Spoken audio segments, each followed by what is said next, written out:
All right. Hi everyone. It's 2QB, the producer, and before we start the stream, I just want to tell you all something, right? So the other day, I was looking for decks, right? I was looking for decks for like my own invocation games, right? And then like all I see, I look at the decks, right?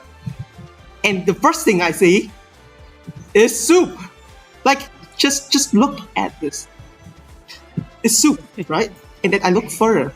I went further in, and all I see is more soup.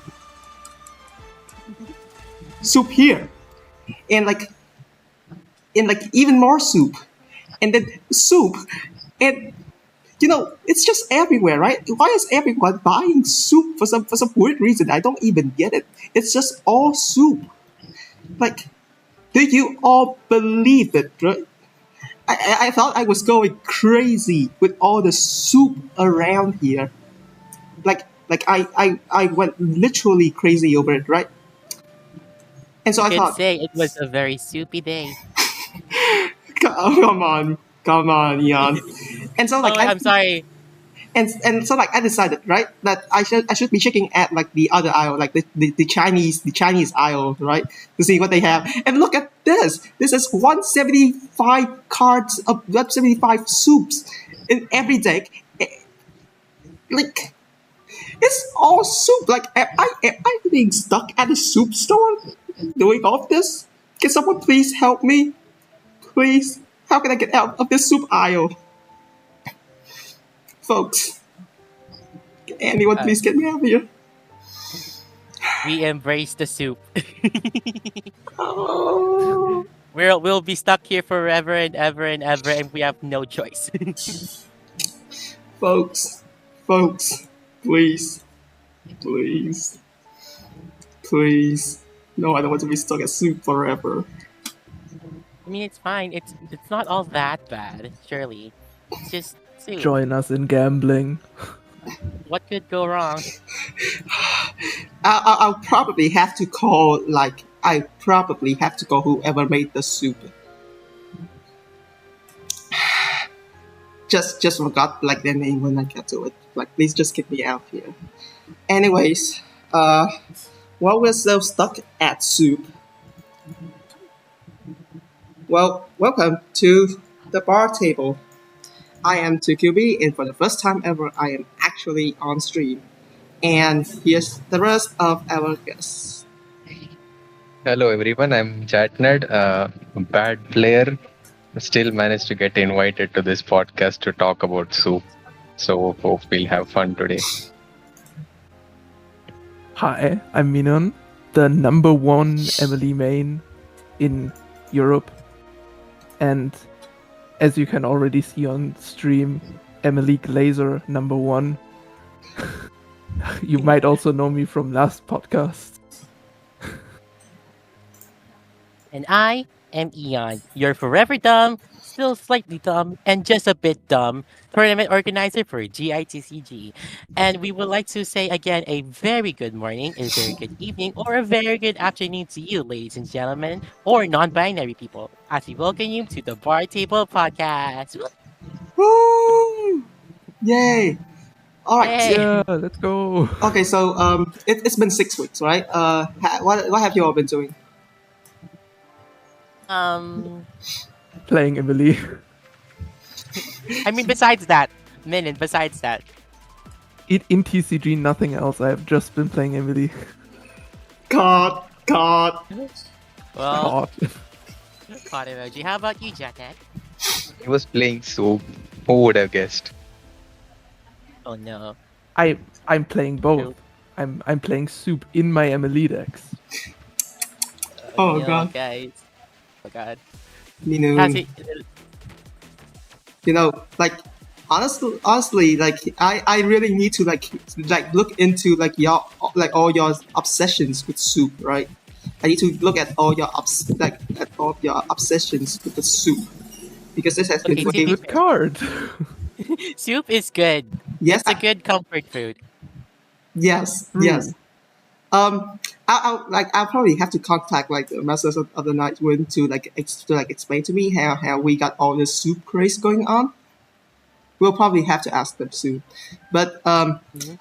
yeah, I mean, to be fair, Kojo told me like the other day that like it's like the soup's good, like it's gamba, but like all of it's awesome. So I don't see Yeah, like I think I don't see a problem. It's just happened everywhere. It's omnipresent. It's, It's just omnipresent, right? And so yeah, yeah. yeah. and so actually, before we get into all of that, I think I might be leading the show like way too far off here. Let's probably first look at exactly what happened in the last version. What happened 6 weeks ago, starting with the adjustments. So if you look in here, right? First of all, the whatever happened last version, the balance adjustments. And this one is something that I know that a lot of newbies have been asking about. Why are we having 8 characters, and I mean 8 characters, being buffed to 12 HP? Well, generally speaking, all of those characters, or like a lot of them, are characters that were not good because they don't stick around long enough. They either get sniped too easily or they would simply mostly benefit from more time on the field. I think you bring up So an the best way to exact do about. that is 1 HP. Sorry. Oh, good. Yeah, no, I was about to say, you've really brought up an interesting fact about that minute, because um, the characters that actually got a 12 HP buff all somewhat quote unquote benefit from it, either through talent or survivability, or being able to just like pump out more damage and just value over time. Yeah.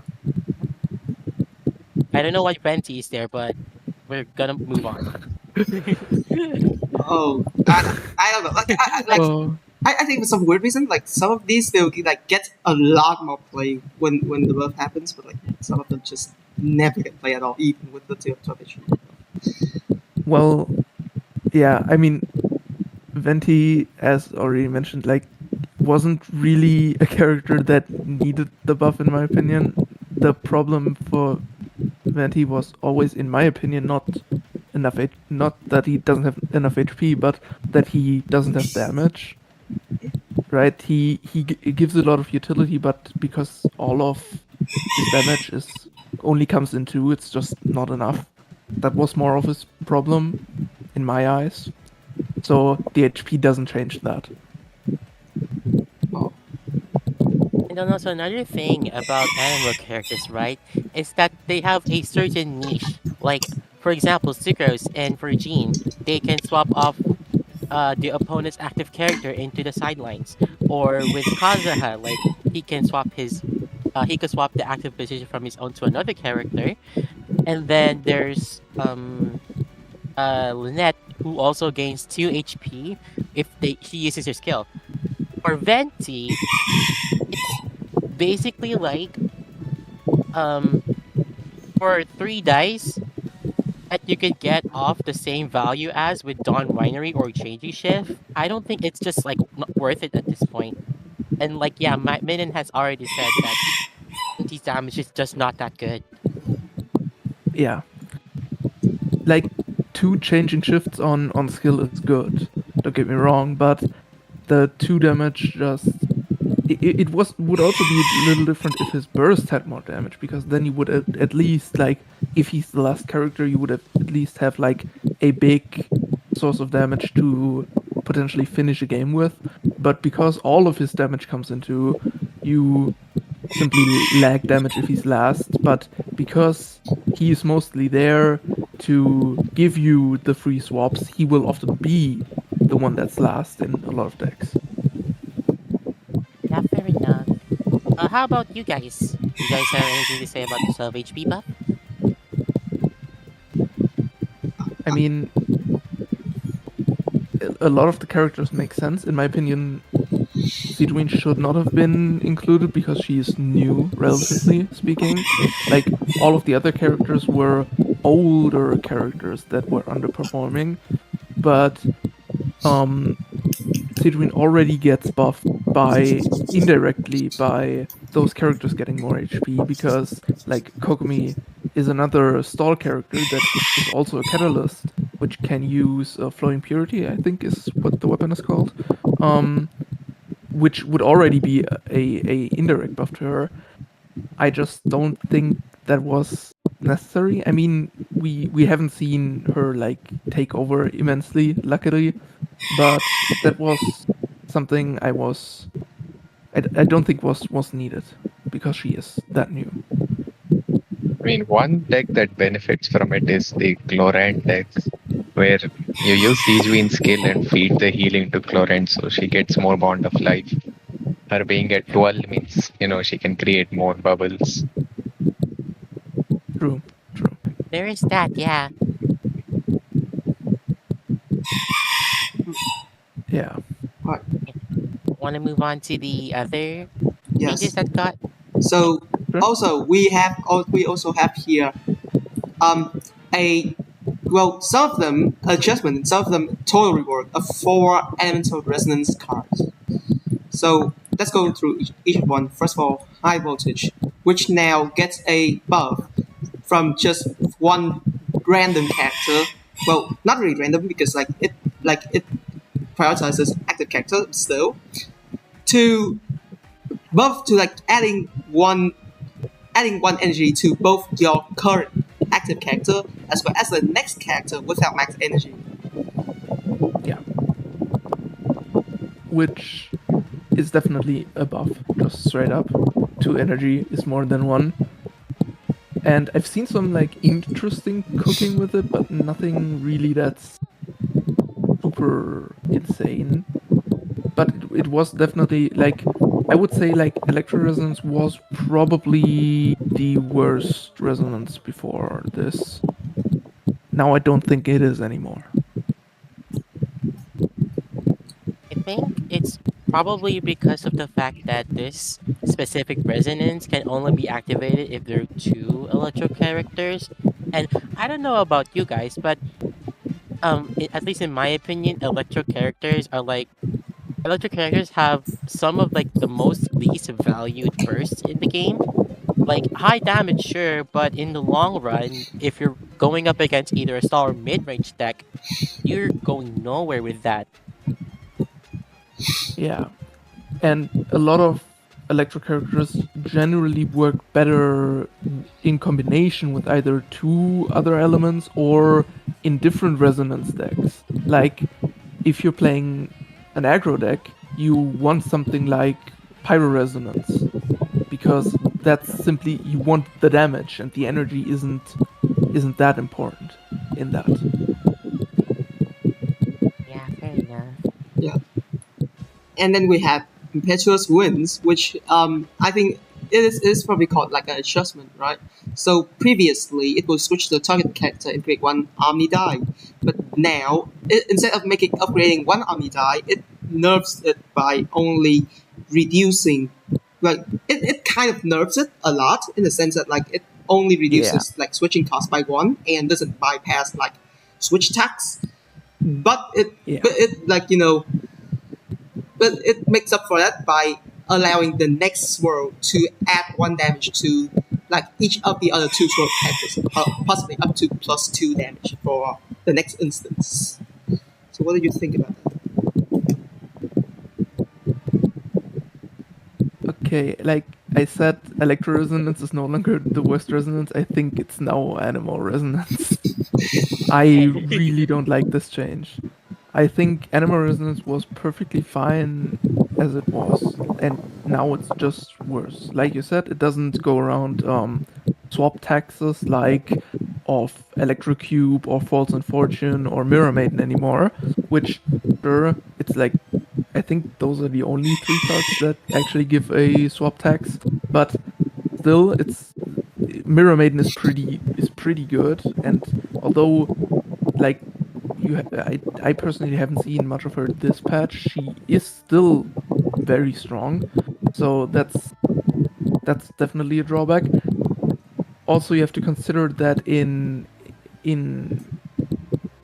normal before this in double animal decks, you could, if you had too many animal dice, you could use this as a dice fixer for an omni die to get the skill of your non-animal character off, which now is no longer possible. Yeah, then generally in double animal decks that you have stuff like Fatuizan, which doesn't really focus on the swirl damage at all, so the buff isn't really that relevant in that deck. Or you have something like Shanamo, which already has really good swirl damage, so you also don't need the buff that much. I personally think that the going around the taxes and the dice fixing is useful more often than the swirl, or more impactful than the swirl damage buff. That's fair, yeah. But I guess besides, I mean, I was about to say, if you really want to cope, there's also Fortune. If anyone still remembers that card. Yeah. Okay, one interesting thing that you can do with the new animalism is you can sort of ramp it. None of the effects get cancelled at the end of the round, so you can, if you have one die remaining, you can just play it. It stays for the next round. Yeah. That is Very fair. true.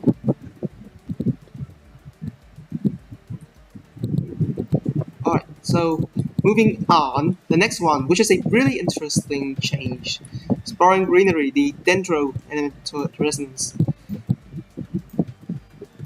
Yeah. This one is quite long in like the description, but basically what it does is that it previously buffs Dendro related attacks by making the next elemental reaction gets 2 more damage, and Dendro related status gets 1 more usage. But now it has changed so that it doesn't add more damage, but instead it sends a separate instance of damage. So like I do feel like it feels like a nerf, but what do you guys think? If you're not using this card in an Emily Burgeon deck, this is definitely a nerf. Because from my understanding of the card, right? Let's say you have a Dendro core that is a reaction that is created by Dendro and Electro. If you currently have one, usually what it used to do was add a usage and deal +2 on the next trigger. But now it's like a Fatui resonance that just got even worse, in all honesty. It's like if you have Dendro Core, it will do your hydro damage. If you have Cataclysming Field, it will deal electro damage. If you have Burning Flame, on the other hand, though, which is a summon, it will also deal 1 pyro damage, which is really good for Emily version decks. Yeah. Minun? Yeah, in general, this is definitely a nerf, right? You just unconditionally basically +2 on the next reaction, because this was from your side of the field, so this would buff summons that do reactions as well. Just any reaction that triggers, basically.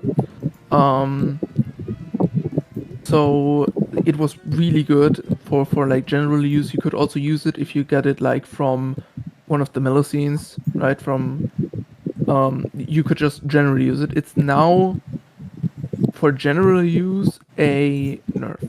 I think it now has it's more niche, and I think those niches are very interesting. Because it is a fast action that deals damage with an application. We do not have anything else like this. We have fast actions that do damage with Shrapnel from Navia. We have we have damage from hand that has an application with the balls from Chevrus, but those are not a fast action. So this, I think it's interesting, and I think it's definitely weaker. But in the situations where you would need something like this, it's very good. Okay, but to be fair though, except for the previous Animo Res and Hydro Res, I definitely think all of the elemental resonances are somewhat niche. Yeah, it's. I think that's one reason why they changed it, because this was very universal, right? And yeah, it's like I said, it's a nerf, but it's now more interesting. It's if you're playing against a deck with two Dendro characters, you now have to always keep in mind that they might have an extra damage as a fast action in hand. That, of course, that can kill as well, because it's a damage. So you have basically a sort of pseudo um, fresh winds of freedom effect, basically, in some situations. Like I said, it's in the situations where it's good, it's now better than it was before, in my opinion. But there's fewer situations where it's good now. Yeah, fair enough.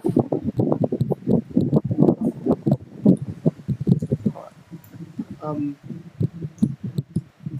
Yeah, yeah. so let's go to the last element of resonance that's being changed, Enduring Rock, which for this time around is a total buff. Instead of requiring a shield status to provide 3 shields, now it provides 3 shields directly. So less timing. Now you can just play this whenever. And honestly, I don't see a problem with this. Do you think there's a problem with this, or it's just all good? I saw the Previous, previous podcast and they decided to buff the Geo characters. okay, the previous geo resonance was way too restrictive. Like you had to fulfill two conditions basically. You had to do geo damage and you needed to have a shield. Now it's yeah, you just play it and you get 3 shield. Although one thing to keep in mind is if you have 1 point remaining in the new shield, you can't play it again to get 4 points. It only gives up to three. That's just a small inconvenience to keep in mind. I see. Like, this is generally, in 99% of situations, this is a buff. There were some niche situations before with the old resonance where it could stack, which you now obviously can't do because it's a separate status, and statuses of the same name, unless specified otherwise, don't stack. But that came up maybe in 1% of games. Like, it's not it's going to be overall a buff to just have this basically be a way better Lotus. I mean, I guess it's also the reason why they kind of added it. They kind of added like some sort of a tweak where it doesn't stack anymore. Because again, it is a somewhat better Lotus. I would call it more than somewhat better, but yeah. Yeah, yeah, fair enough, fair enough. Sorry. So with that out of the way, do you think we should talk about the characters first, or we should talk about the action card, the new action cards first? Because like up to you. I would- think both of them are like just equally I interesting. would go over the characters first. And All right. characters first. Yes. So now for the characters, we were introduced to 2 new characters in 5.5. First of all, Kachina, and I do remember what happened last time. Everyone rated Kachina super low, right? Like I'm pretty There sure we like go. anyone without access to creator experience content rated Kachina super low. Like I think we got a Okay. 0. I think we got a 0 last time. First off, caught. Second off, the wording from the just skill description was confusing. Like, they are not doing a good job with like the official patch notes and making it like clear what it actually does.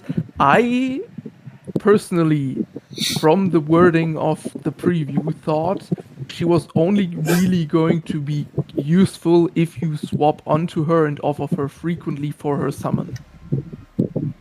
That Oh, turned out to not at all be the case. I think what Yes, they're it describing here is the summon, and not what she Yes. actually does if you don't summon the summon. Yes, that's Yes, right. exactly. yeah, the thing was it wasn't any confusing part. It was they just did not include half of her kit. Yeah. True. Yeah, they basically made it. Oh, this is the technique, but we're not going to tell you what the actual technique does. We're only going to tell you what the summon does. And from that, it made it seem like her technique was basically just there to summon the summon. And I think at first that's why we were like so off by her elemental Yeah, burst, because we thought it was only for the summon. But yeah, surprise, surprise. yeah, I I'm actually pretty surprised at like the like at the technique as well. And I'm not like I'm like I mean I'm worse than any of you. Yeah, like I have to admit that. But like I'm looking at the technique, and I mean it's way too much value. What do you mean? 3 damage for one die. 3 damage for one die. Like if this is not value, I do not know what is. yeah. I I do think she. Well, I I think this is a card that gets overvalued probably by a lot of players because you can definitely play around her well.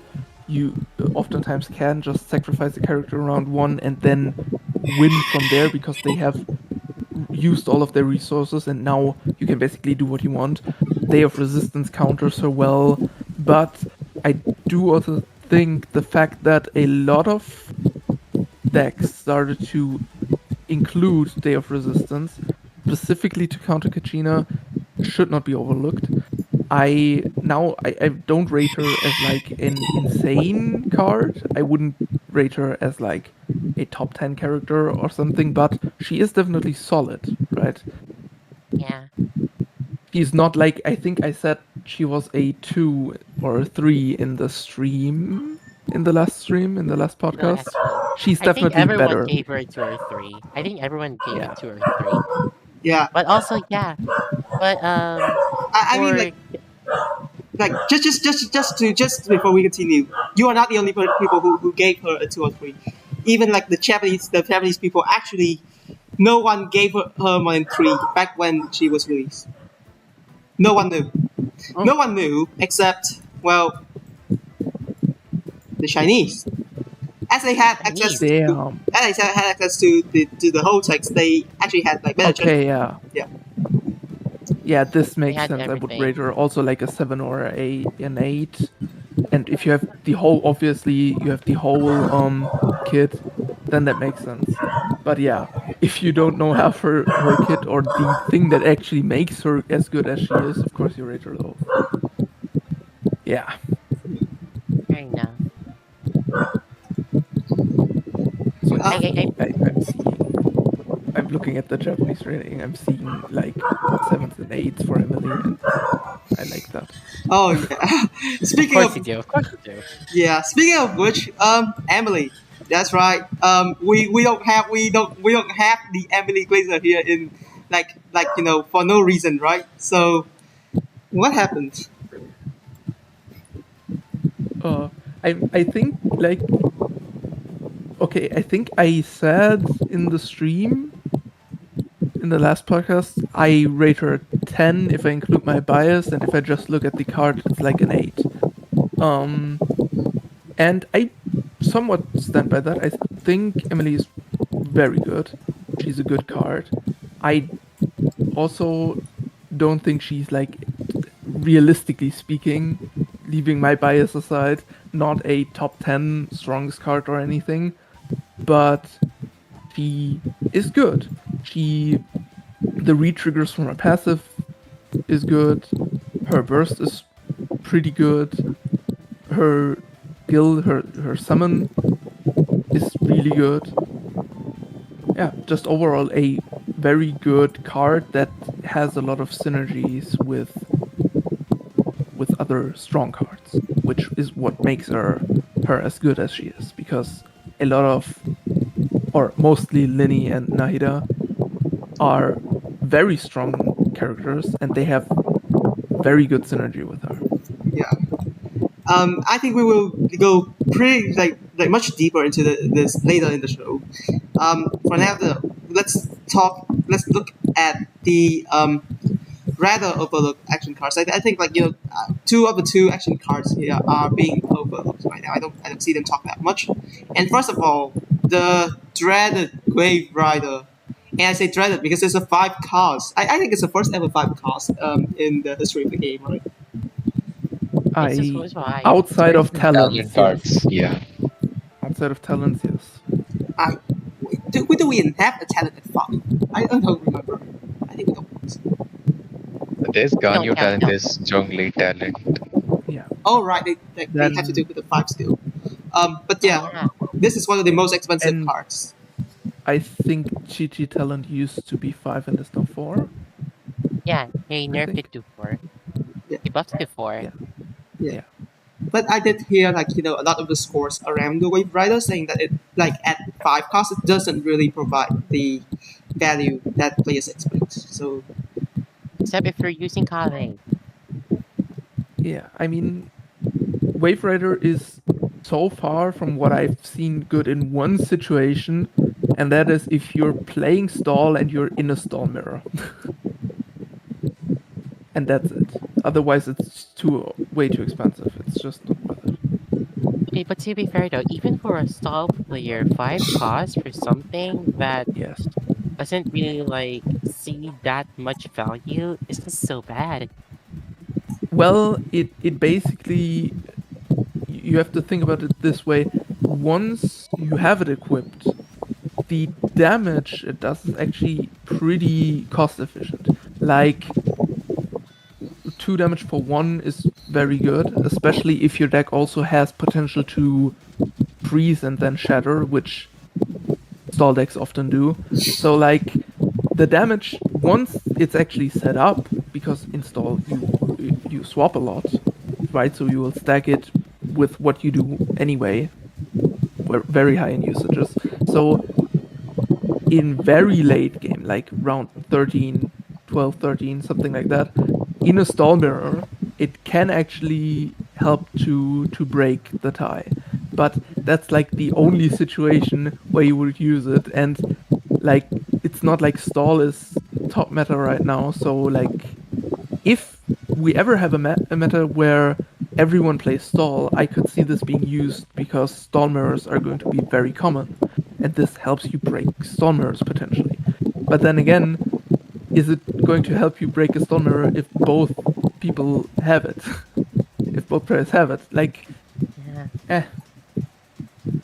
We would I mean, we I would think see it in that situation, but if I remember right now- correctly, the technique usages, if I remember correctly, the technique usages for this is considered a fast action. So technically, if you do go No, up to I don't round think it 13, is. does it not? Is it? it's No. still a normal. It's not using the technique is not a fast action. I believe it's still considered just a normal combat action. I see. I'm 99% sure on that. Then that actually makes it kind of worse, no? Because if this was a fast action, if this was considered a fast action, just like shrapnel, you could just spam it and just demolish 2 units off the bat. That would make it definitely better. I don't know if you would see more play though, because 5 aligned dice up front is a lot still. Because it's Yeah. not just 5 dice, it's 5 aligned. These all need to be the same color. Yeah. Yeah. Which is an additional cost, just on top of the pure amount of dice you have to pay. Mhm. I think I think it's JatNad being a little bit too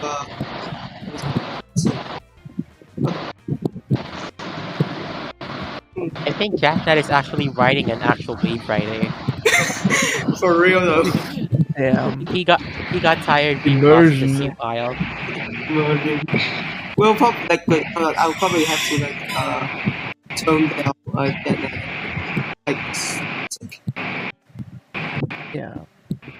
okay, so I mean like I personally agree with like the whole like I personally agree with like the whole like situation. Like I think Wave Rider would be better if like it's like five underlined or like five or like is fast like fast action. But then like I think if it is fast action, it's probably going to be a little bit too OP. Like like Yeah. like I would argue that it's like canonically correct Wave Rider, but then it's like probably way too it's probably like way too terrible. Also, like I mean, fast action, I could see like Shanna stall for the Shanna summon increasing the physical damage. That would probably make it worth it. But requiring another character for it to be able to be viable, I don't know. Probably, but No, like it would be already, if it was a fast action, it would already be good, and Shanna just means you can kill faster. Mostly, that would probably help mostly against 12 HP characters, because that's 4 attacks then with 3 damage. yeah, fair enough. Yeah. next up, we have Masters of the Night Group. Yeah. So apparently, what happens is that after 4 selects, you get to select a random 3-cost card support card. It's another zero. Yeah, it's another like investment, like 0-cost investment, and I do feel like it's good utility. What do you think? Okay, I'm kind of sad because about this card because if I remember correctly, we didn't get to see any sort of player use this card. And I thought some niche players, like not gonna call out anyone or anything, but I thought like some players might niche it with characters or items or cards that do require selecting like Giori, Mystic Soup. I love Soup. But anyways, Yeah, stop. We love soup. Soup. We're not even there yet. Yeah. Wait. Yeah. Yeah, I do think that like I don't hear like a lot of players talking about this either. Which is Okay. Like, the thing is, we don't have many select cards yet.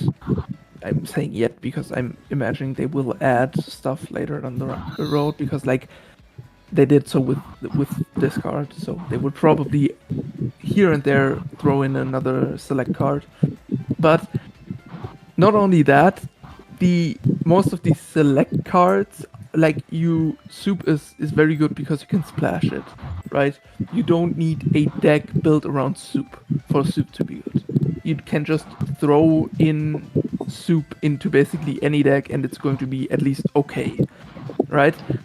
Then you have, of course, you have Chiori, which has the select keyword on her skill, yeah. her elemental skill. But then again, like you do of course build stuff around her, but a deck around her because she's a character, but you also have to consider most 2-cost location cards are not that good. And getting a random one that you still have to pay for, I believe, Yeah. or does it just? I haven't even played the card because No, you have to pay the dice for it. Yeah. Yeah. Which If is you have wait, you have like, to pay the dice? Yeah, Yeah. you have to pay. You have to pay. You still have to pay. It's not free. I think you Oh, just that get makes the it card so in much hand, worse. I believe. Yeah. Yeah, so like most two-cost locations are already not good or pretty niche. Like you have Tenchikaku, which is actually pretty good, but you don't want Tenchikaku in a random deck. You want that in a, if anything, in like a stall deck where you can actually like use the card well. Like therefore, like getting a a card for free, basically an addition card, would be good if the card is good. But like if I can only get bad cards for free, why should I play the card? Like, especially because like, yeah, you're not basically not even getting it for free because you're paying a card for the card, so you're basically getting it for neutral value. Yeah, I mean, I guess if you want to cope, Denchukaku's not all that bad when you somehow cringe dice. yeah. But Yeah, what I think like is like it would probably get relevant later when like eventually we have more select cards. For now though, I can agree that like we have way too little choices for like select. Like I think aside from Shiori and like Mystique Soup, which we'll talk about later, there aren't many selects, right? There aren't many selects, and there so is, but for they now, aren't for now, it only is one. yeah. For now, it is like rarely. It is not going to be something that is touched upon like a lot, but maybe later down the line when we have like more select cards, it's going to I like also don't think the problem is necessarily the select cards because the select cards are actually pretty like okay, Tomisor is kind of really bad, but like Soup is really good and Churi is pretty good. I would say now less so after her nerf, but she's still like an alright card. But the problem is still if all you're getting out of the card, all you can choose are bad cards, then the card is going to be bad. We need good two-cost locations and like enough to make it's statistically relevant so that you're like likely to be able to pick one of the good ones. so. Next one, and we like we have a verb for this. Like you just got extremes. We like Yeah.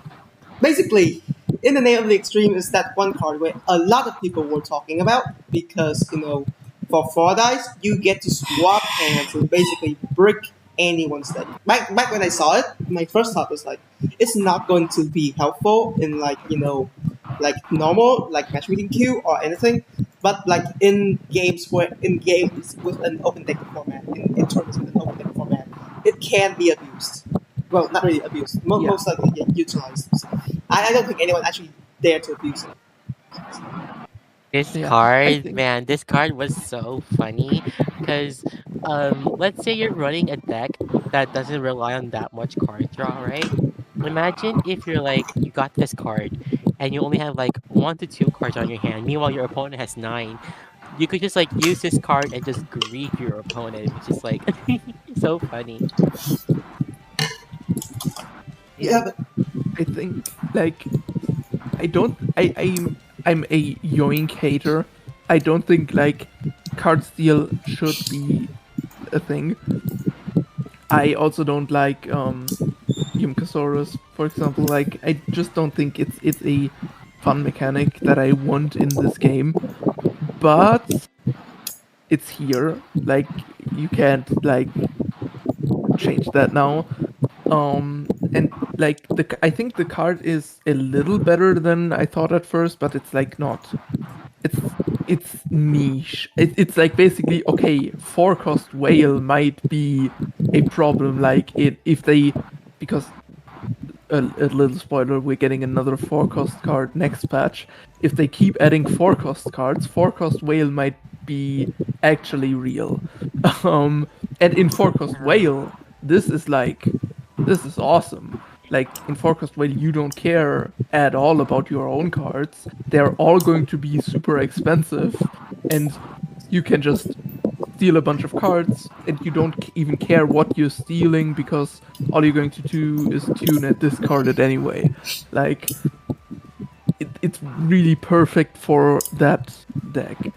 But I don't think the card is like great, because 4 dice, and again aligned dice, is a lot. Did Talking someone a say little soup? bit, Oh, sorry, Chuck. I'm uh, sorry. yeah, a little bit more about this card.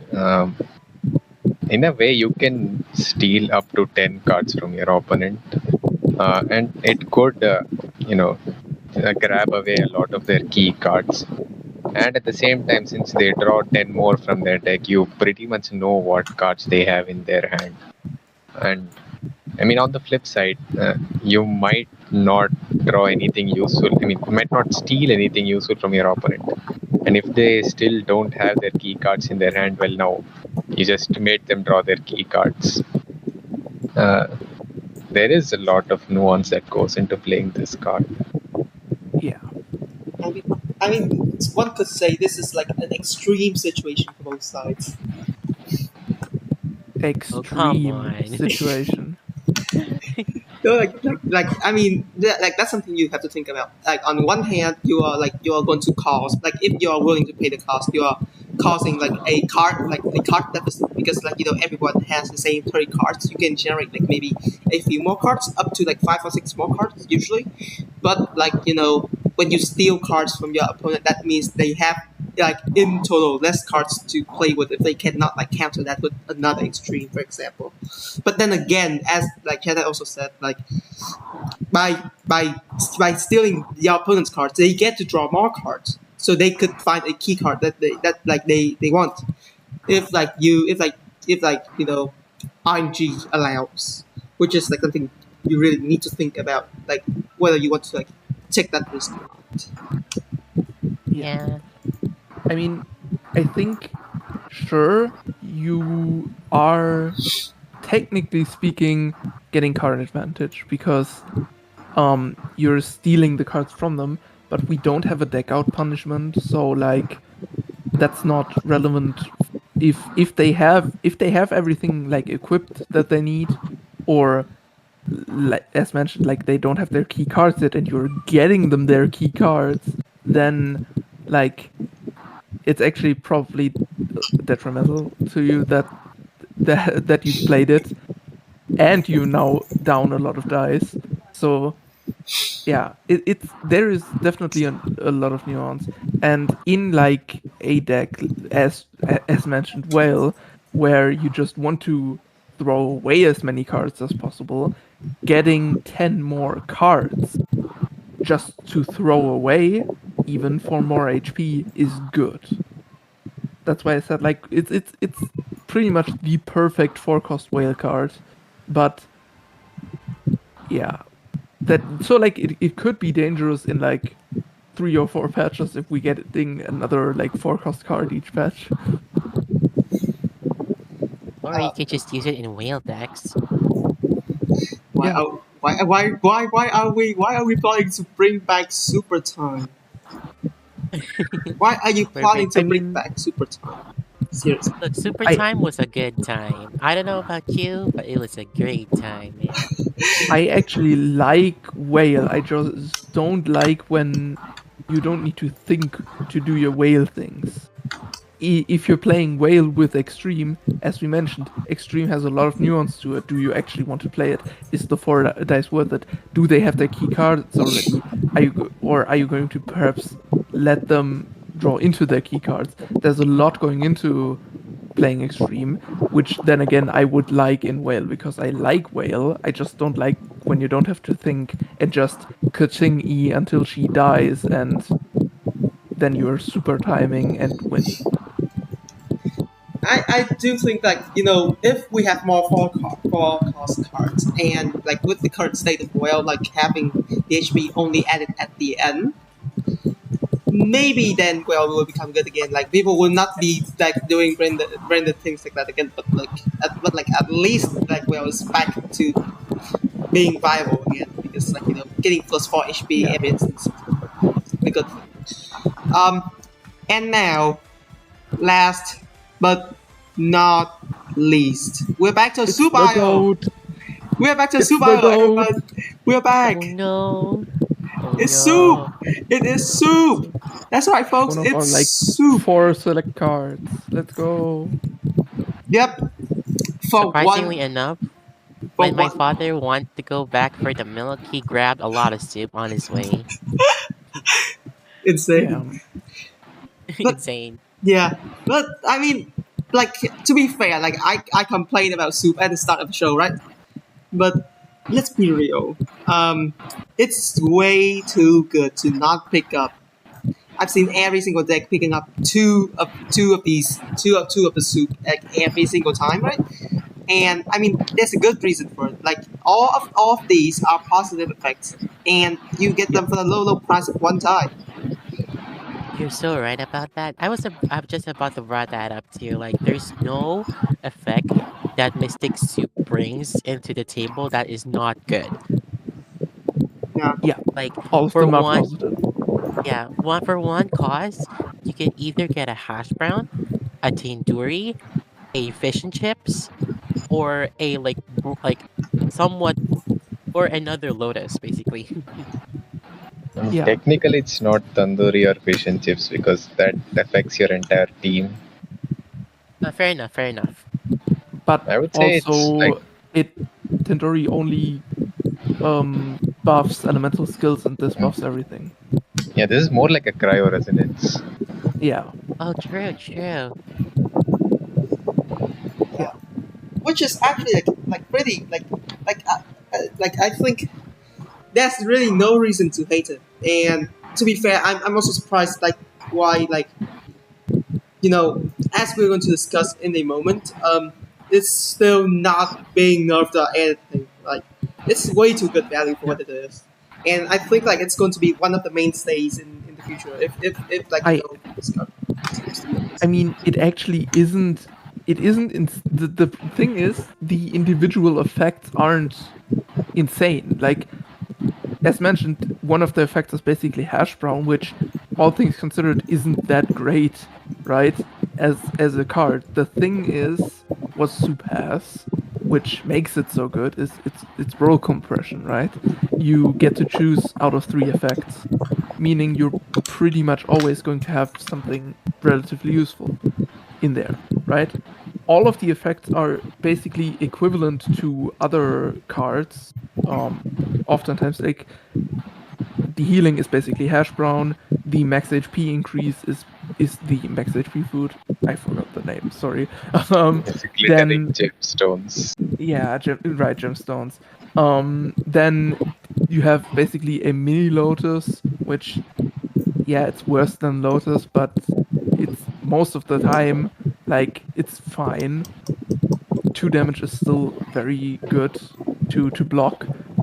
As mentioned, cryo resonance, or it's actually how I like to think about the it costs 2 less. It's basically a woven with a dice fix because you're paying 1 die and you're basically paying you're paying 2 dice less, but you paid one, so it's a woven, but the other die is fixed. Yeah, it's good. All of the effects are solid. Of course, like you most of the time want either the cost reduction or the damage, simply because that helps you with either dice breakpoints or HP breakpoints on your opponent. But if you're playing defensively, like against Kachina, for example, um, the mini Day of Resistance here, which during this round your character takes -1 damage maximum of 3 times, is really good against Kachina. And the thing is, it can stack with Day of Resistance. Or if you don't manage to kill Kachina in one round, you can play Day of Resistance in one round and soup on another round. Like, it's just the soup is very flexible. It's That's really what makes it good. You don't All of the individual effects are like sure, they're solid, but none of them are insane. But because soup has all of these effects in one card, that's what makes it good. Yo, that is I don't know. Like I'm trying to look for a combination of three effects that would be bad, but I don't think like there would be a combination of three that is going to be bad. I mean, sometimes you have like situations where, okay, I need to hit one of the 2 effects that give me 2 HP for the breakpoint, and you don't hit them. Sure, that's going to happen. It has happened to me. It sucks. But in most situations, like I said, you're going to have a useful effect that is you need right now. Like, for example, if you just need one more HP for the breakpoint, your chances to hit that already double, right? Because you have the mini day of resistance and the max HP increase, which both give you 1 HP. Yeah, it's just, it's good. We love soup. We love soup. And yeah, I think like it is going to be there for like the next version, maybe next two. It's too early to say anything because like anything can change. But I can say that well, it really is like going to continue to be mainstay. Yeah. Right. So with that out of the way, we have covered everything regarding all the changes that came to 5.5. And so I think now it's a good time to switch to the next part. But before that, do you have anything you want to talk about regarding the new cards and like the best changes? Mm, Not, I mean, I'm going to get to talk about Emilie enough later on, so I'm not going to right now. I think, like as mentioned, soup is pretty good. It's probably the best food or one of the best foods at least. It's definitely my favorite food card. yeah, just like Minun has already said, we're probably going to discuss all of the new cards again later when we talk about the deck changes. So I'm fine for now. How about you, JatNad? Yeah, that should be pretty much everything. All right. So I guess it's now time for us to. Do you think we should take a break? Okay, Yes. yeah, Okay. sure. All right, so we will be going for like a 5 minute break, and then when we're back, we will be talking about the meta that has happened in the last 6 weeks. See y'all in a moment. Yeah, bye bye. Bye. For Bye. now, we will be back in No. 5 minutes. Please don't say goodbye immediately.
back, right?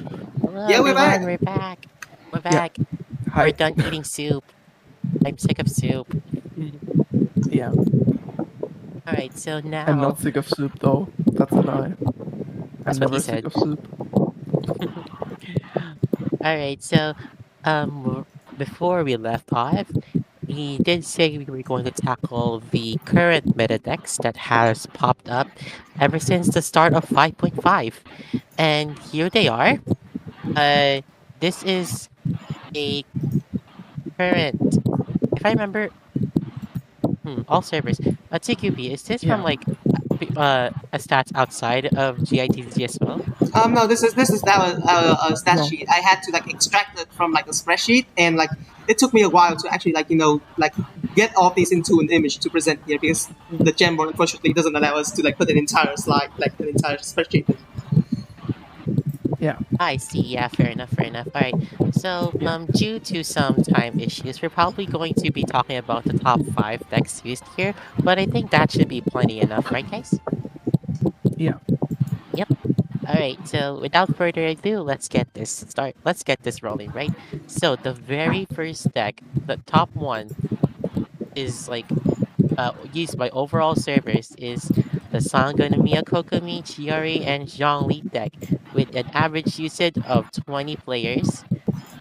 Usage rate is 8.93, and then with the best result of 500. So apparently this has topped like a tournament before. Yeah. Any thoughts, guys? You say I mean, apparently when you're the one who topped the tournament with it. Okay, hey, yeah. we don't talk about it. We don't talk about it. You could have flexed a little. I'm we'll get to that But yeah, later. I think it, like this makes total sense. Bro, I a while back played a pretty similar deck of Barbara Chiori Zhongli, which is the same idea. You just use Zhongli talent because it buffs Chiori by a lot and himself by a lot. Yeah. And Barbara to basically stay alive. Um Throughout that process, it's basically the same idea. Just that Zhongli is now, of course, buffed to 12 HP, which means his talent stays active way longer, and it's way easier to keep it active. As Nice. a reminder, his talent is that if he is above 7 HP, he will do one additional damage on all of his attacks, and the geo damage from summons will also be increased by 1. So you basically want to have Zhongli stay above 7 HP, which is a lot easier if your maximum HP is 12 instead of 10.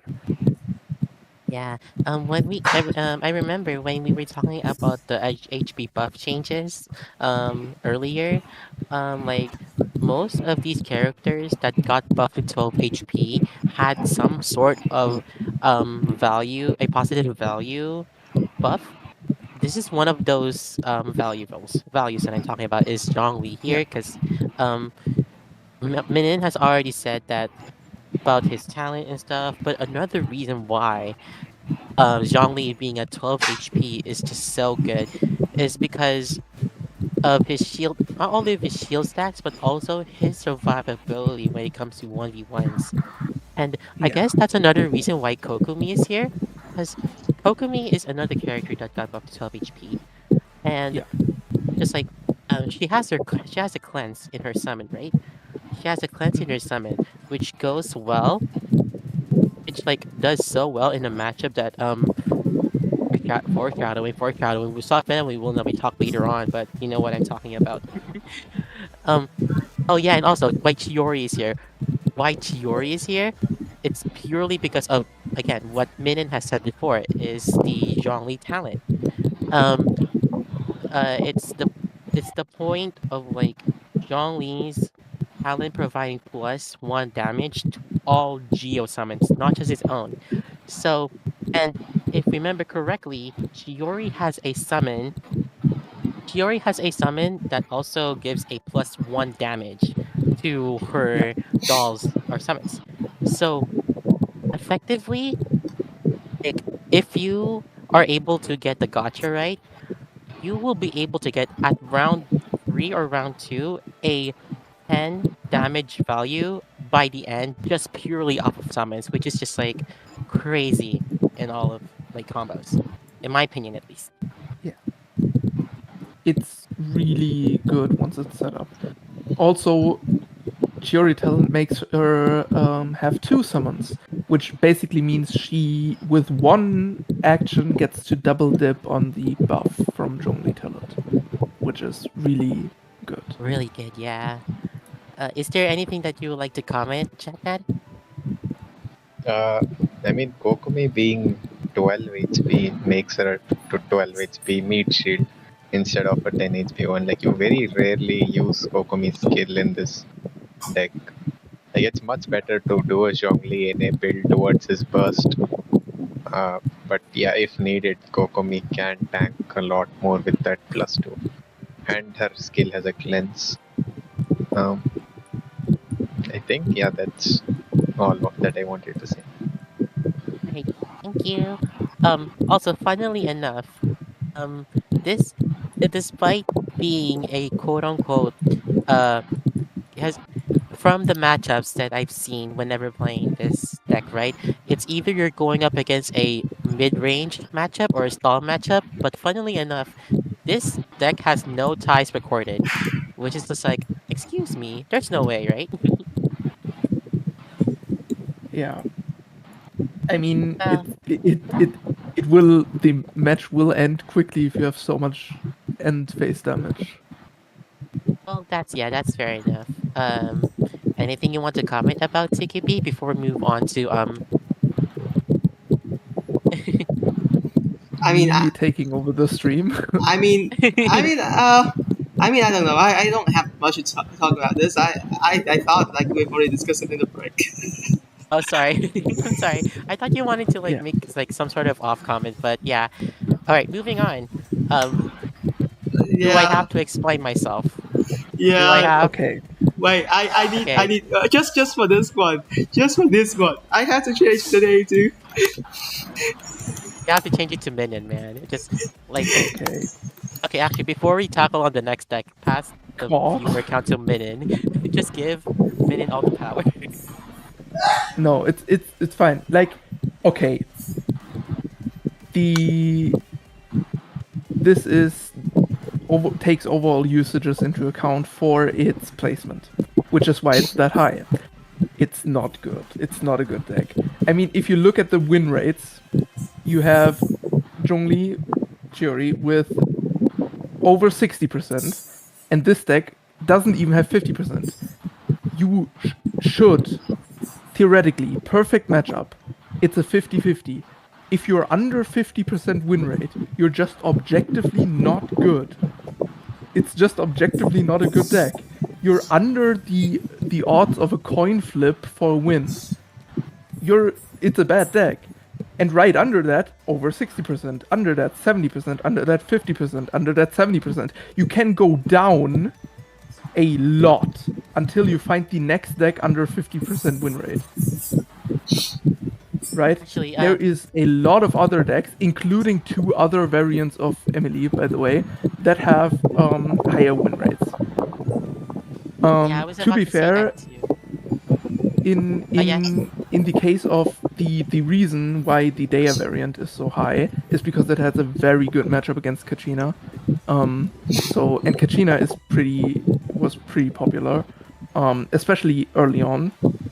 And now, as you can see, right under basically is another Kachina deck. And I think Kachina isn't that high because it was sort of split between like 5 different variants. Yeah, down here you can see like 6 different variants of Kachina further down. But yeah, it generally has very good matchups against all Kachina decks because of the shields from there, and you run more healing. And you can very easily run Day of Resistance because you're not missing out on a second talent because the other talents aren't really that good in that deck. They just run Day of Resistance by default. It's just a very good matchup against Kachina. That's why the win rate is so high. You basically guaranteed to win against Kachina decks. Yeah. But the Kinect variant isn't very good. It's very high rolly. It's generally speaking, if you high roll on the deck, you get everything you need round one, and you can do the 3 actions. And after that point, after you do the 3 actions, you can then capitalize on the setup from the 3 actions well. You do have a very good output. Like, I don't like the deck, but I have to admit, when you have a relatively high roll, you're doing good. Even like some just slightly above average rolls can have relatively good output. The problem is you're very roll dependent. Why not just swap out Kinich for Nahida and get a deck that is just way more consistent and has pretty similar output for being way more consistent. Yeah, we can also like go over here.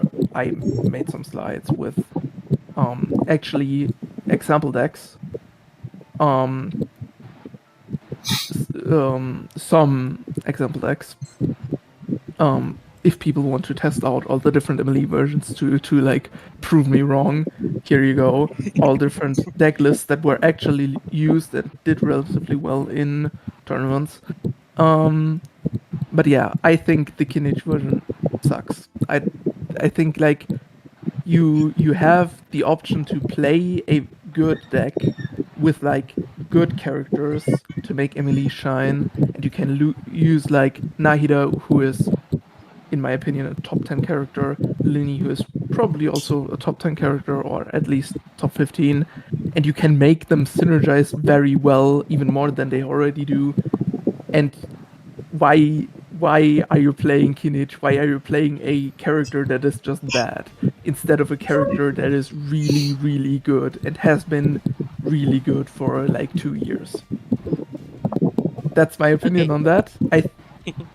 Yeah. Wait, hold on, Then- hold a minute.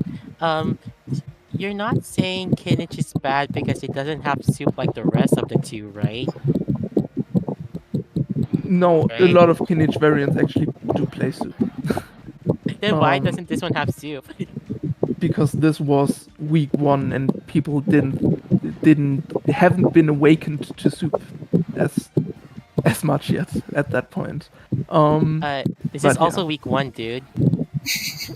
Yeah, I know my deck is also week 1, but some people just didn't think it was as insane as it actually is. Anyway, You I wanted to think say something, Kinich Chickadee? isn't. No, I'm just saying, like, that was definitely a caught moment. If like I don't think I don't think that, like, it's fair to say that people don't care about Super Moon. Also, I mean, okay, shout to out. be fair, this deck was built by me, which of course means it has to be good.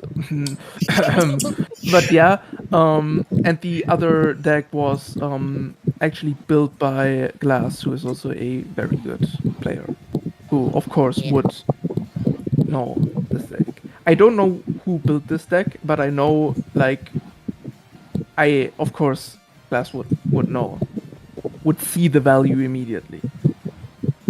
I think it was Not made by to Traveler. self-glaze, but not to turn this into a self-glazing session. But yeah, good players, of course, value roll compression more, I feel like. Or like, not even good, but more experienced is probably a better way to phrase it, because you can be good without having years of experience, but if you have years of experience, you probably can evaluate cards quicker and easier. Yeah. I think the Daya variant is fine. I think that's fine. I think it has better matchups against some decks than the Lini variant. Generally speaking, for the most damage output and most consistent damage output, you want Emilie, Lini, Nahida. Yeah. I think also a variant that I think is interesting is Al-Haytham instead of Nahida. I think it's worse. It's still better than Kinich though. I think that was more popular like the first few days of the patch, though, and by the time the first tournaments rolled around, most people had either seen that Nahida is just better in every way, and um, because Nahida is OP, or people fell for the false synergy with Kinage and were like, "Hey, let's force this synergy." Yeah, Thank you for listening to that's Minun's TED Talk. I'm kidding. yeah, why Emilie is very good and deserves to be in second place, but not the Kinich variant. Not the Kiddies And variant. why a deck that has under 50% win rate, which is a coin flip, is not a good deck.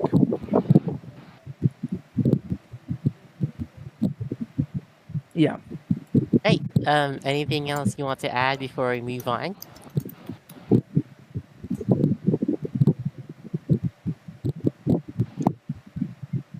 I think the Emily Glazer has covered it pretty well.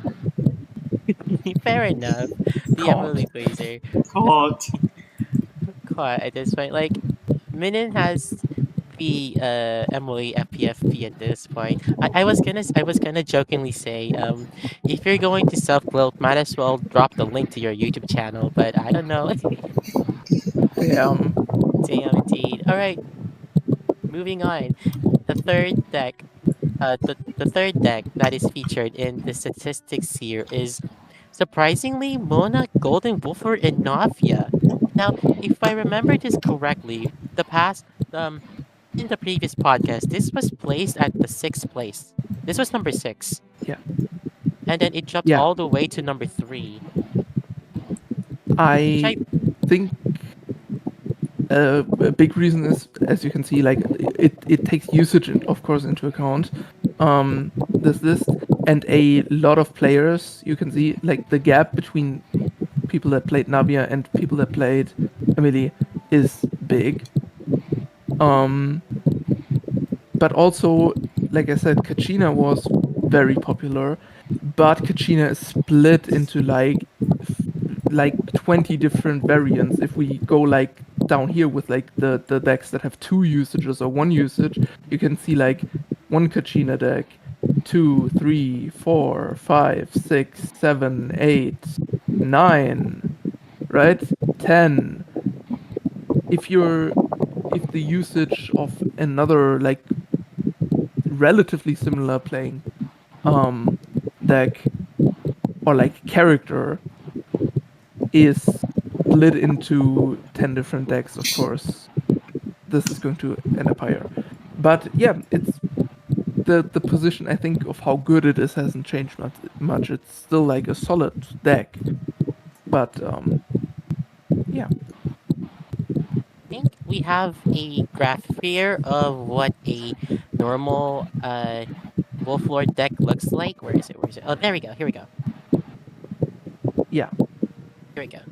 This is from someone who was used to play Wolf Lord back in 5.4. Except for the blast, this is and yeah, this is except for blast yeah, and uh yeah, So this is a blast. this Yeah, I think is a this very ran standard. Lotus before, I think, or at least one Lotus before, I think, and that Yeah, is it was no one soup. Lotus. Yeah. So yeah, you will see that a lot of decks that used to run Lotus now run soup instead.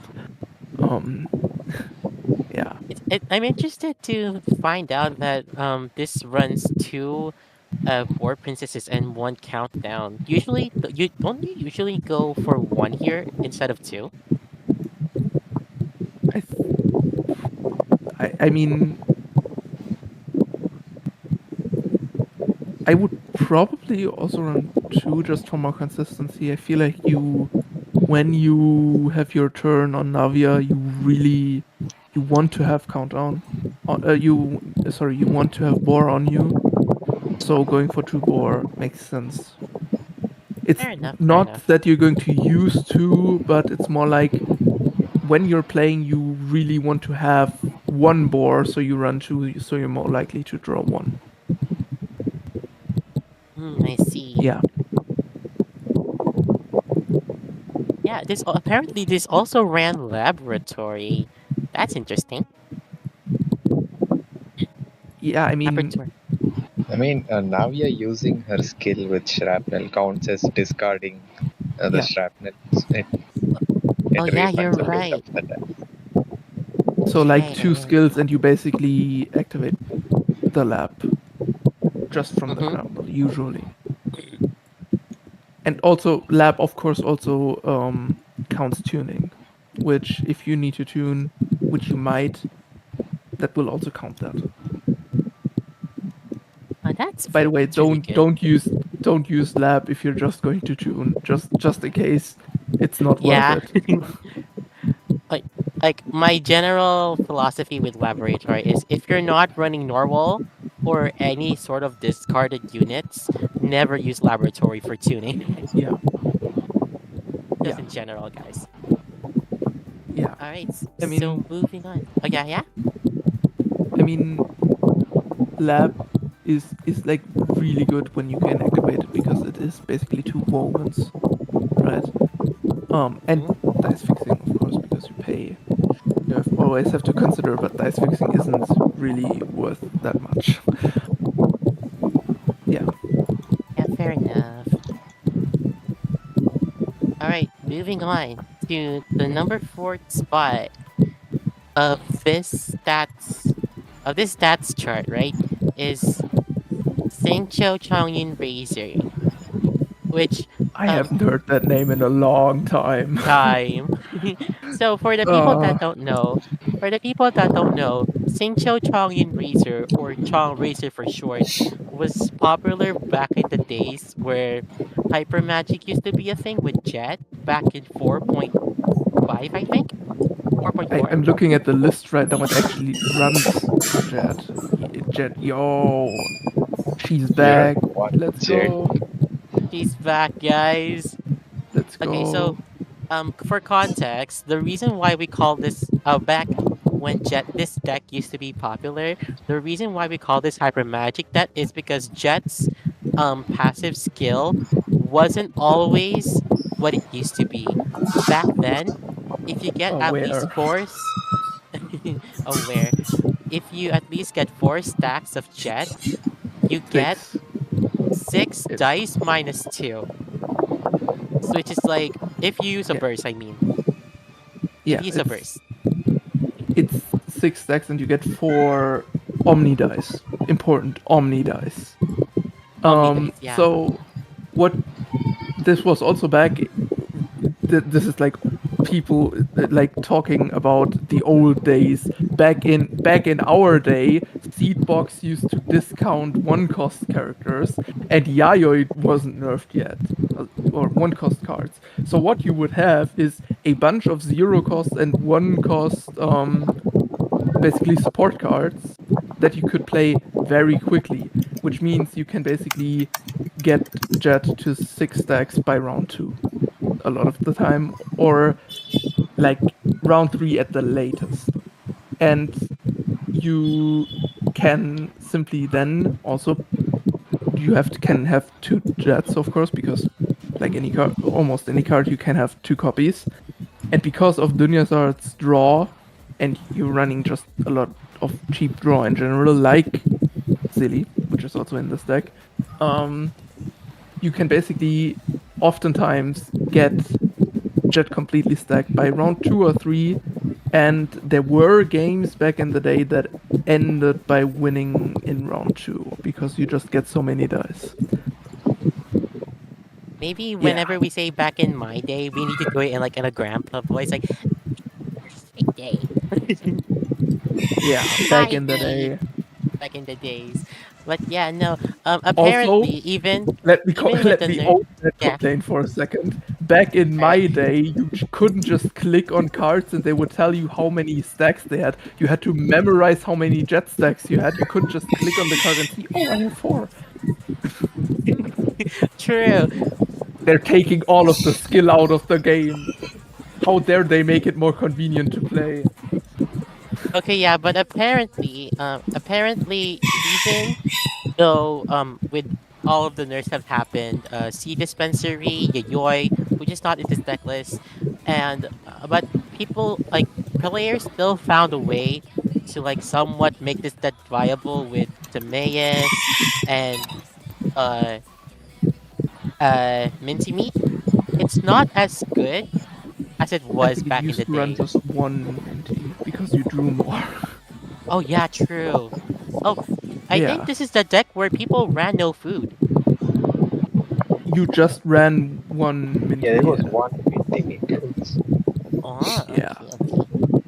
that's it. That's all the food. That was basically the meta where food wasn't that because you die so fast anyway that a little bit of healing won't do much. Most decks Yeah. either ran like food that didn't heal, like minty or like northern smoked chicken, right? Or one lotus and that's it, just in case for some matchups. And like, wait, didn't people used to run Covenant instead of Day of Resistance? Yes, Day of Resistance I think didn't exist yet. Yep, it didn't exist yet. But I guess Chong Razor topping this I, I 6 weeks. think I don't think people ran an arcane back then. You wanted more consistency on your mull. And Oh wait, really? Yeah, yeah, yeah. some The people, thing that but some variants also ran Covenant because. But yeah, I think the mostly used version didn't run an arcane. Ah, I see. Then if then what would Yeah, that be then? More card draw? no, the thing is, I since you have double jet generating 8 dice, like by the time you empty your dice and you're ready to use a covenant, the opponent is already, finished. yeah. I see, I I see. think people sometimes use it for in case you didn't get jet because you can Ah, still minty and then potentially NA. But yeah, the shout out to general Minty. Minty the true player. um Bro, um but yeah, the general version was no arcane. No arcane Yeah. gaming. And yeah, back in our days, Gladiator didn't exist before. So if I remember Yeah. correctly, people use Heart of Cavarina instead. Yeah.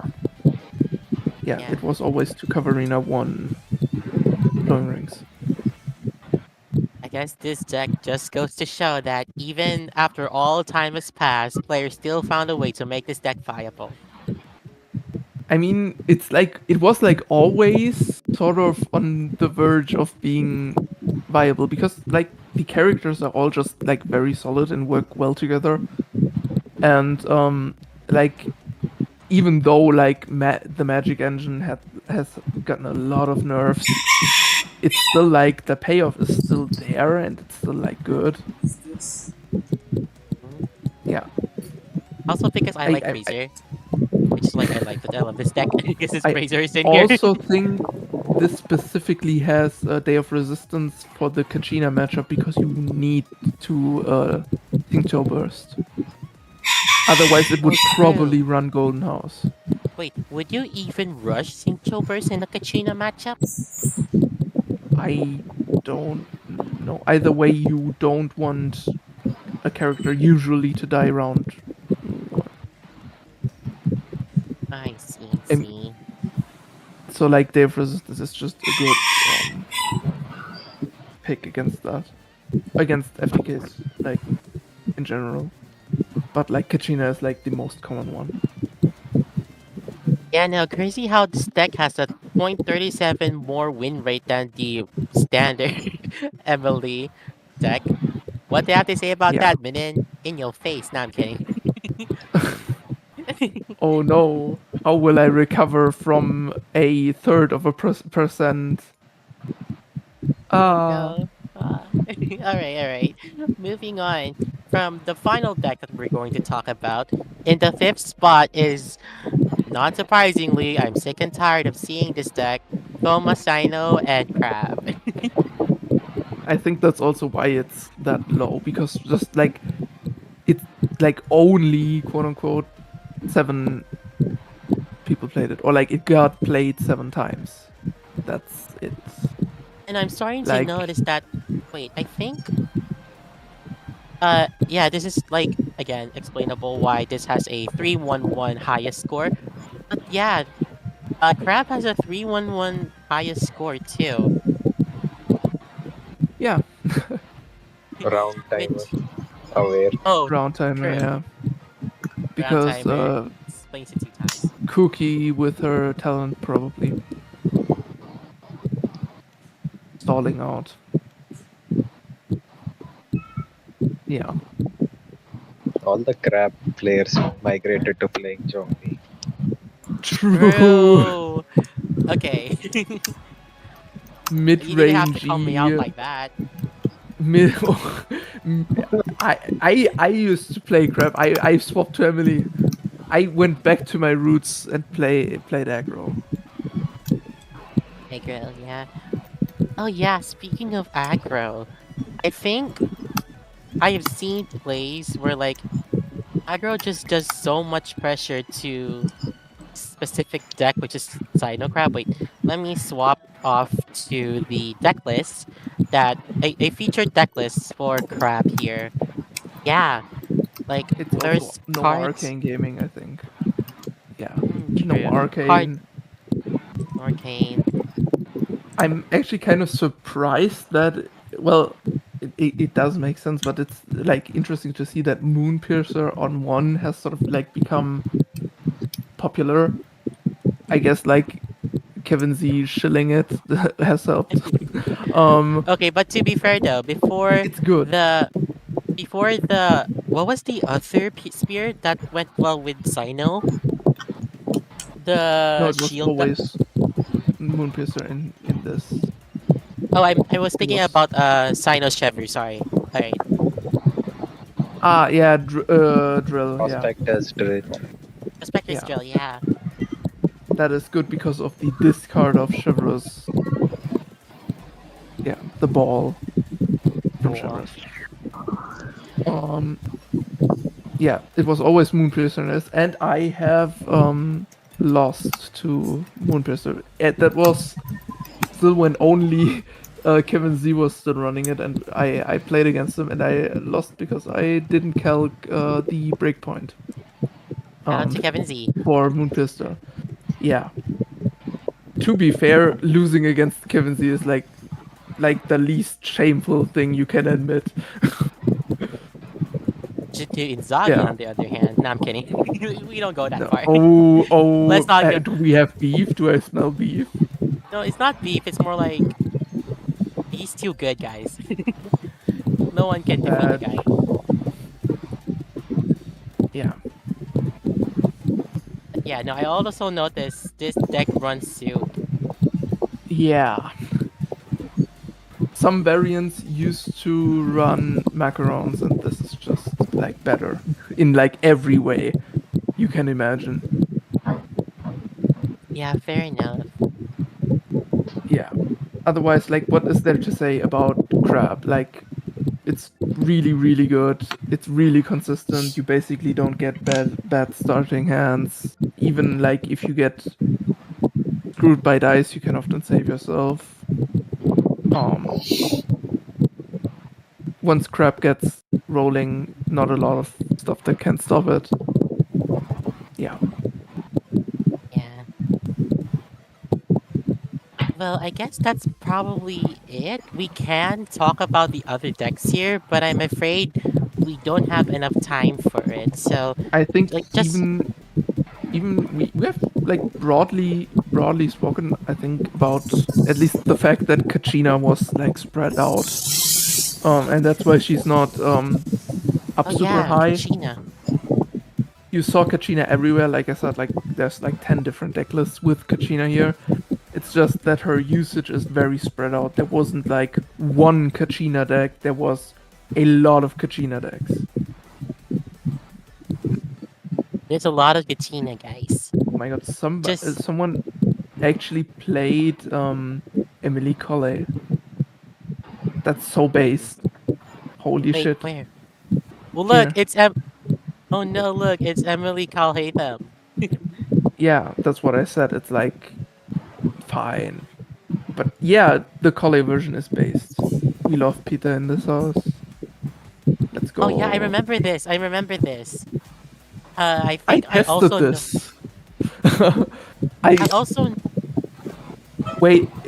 I kind of want to see. I think I shared the deck list.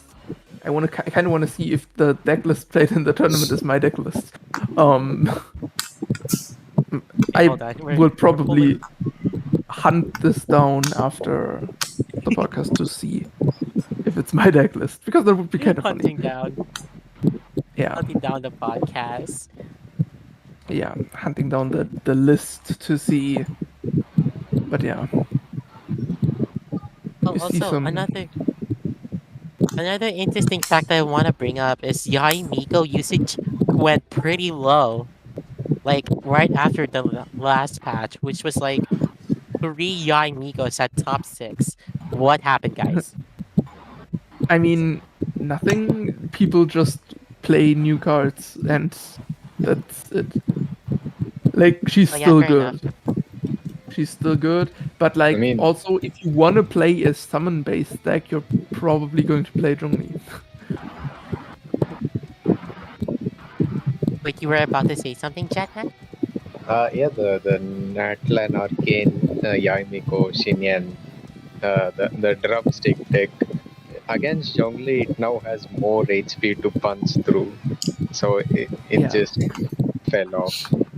Oh yeah, I'm starting yeah, to true. notice Xinyan's nowhere to be found as well. Oh, there she is. Kachina, Yeah, of course. the the problem is sort of like yeah, with a lot of 12 HP characters now, and a lot of them being or like at least like half of them being somewhat popular, is that yeah, more HP means aggro decks have a harder time. So especially if it's more like an all-in sort of aggro deck like Shinyan, um, you sort of just fall off. But yeah, in and of herself is like still good. Guys, who appeared? Look at this. Yeah. Ah, yes. Flashbacks started Kin, going through my mind. Oh no. Kin, Vin. yo. Yeah. I'm actually honestly surprised people don't use Vin as much after the Geo buff and the Noel buff. Like, Don't give people ideas. come on, give No, people ideas, bring back the Vin meta. in this deck you put the gravestone on Noel and it throws your 10 HP shield. Yeah. And yeah, Ito is now the problem. He's now just too weak. Too weak. Sad. Weak. Sorry, Mr. Fellow. Sorry. Mr. Philly, if you're watching this, we're not sorry. No, I'm kidding. Sorry. We're sorry. Oh, What happened? you saying this shocked me. What? You're not sorry. How dare you? Said I was kidding. I was kidding, guys. I was kidding. I was tripping for one moment. Alright? I will make sure to clip it and ship it to my teammate. Oh no, guys. I'm doomed. I'm Oh doomed. no. This is what I get. Alright, I Cooked. think that's all that we want to talk about the deck list here. Cause the rest these are Yeah. just like in specific regions like Asia, Europe, and America. Which is like sure interesting, but that's more also at least somewhat preferences, right? Yeah, true.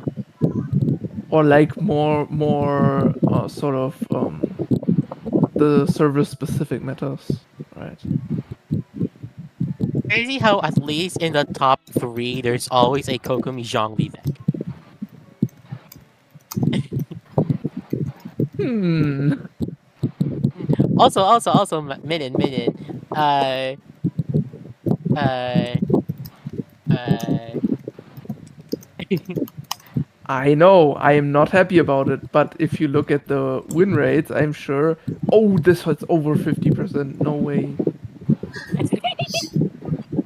one Look. server has over 50% win rate on the deck. Surely that must mean the deck is good. Don't ignore the 35% over here. No, we don't talk about this. We don't talk about 35%. Don't. Oh, look. Or like, if you win rate, yeah, it's like not great. But yeah, I'm also starting to notice, even in the regional specifics, crabs like usage rate and win rate is really low. I mean, people sort of just don't want to play crab.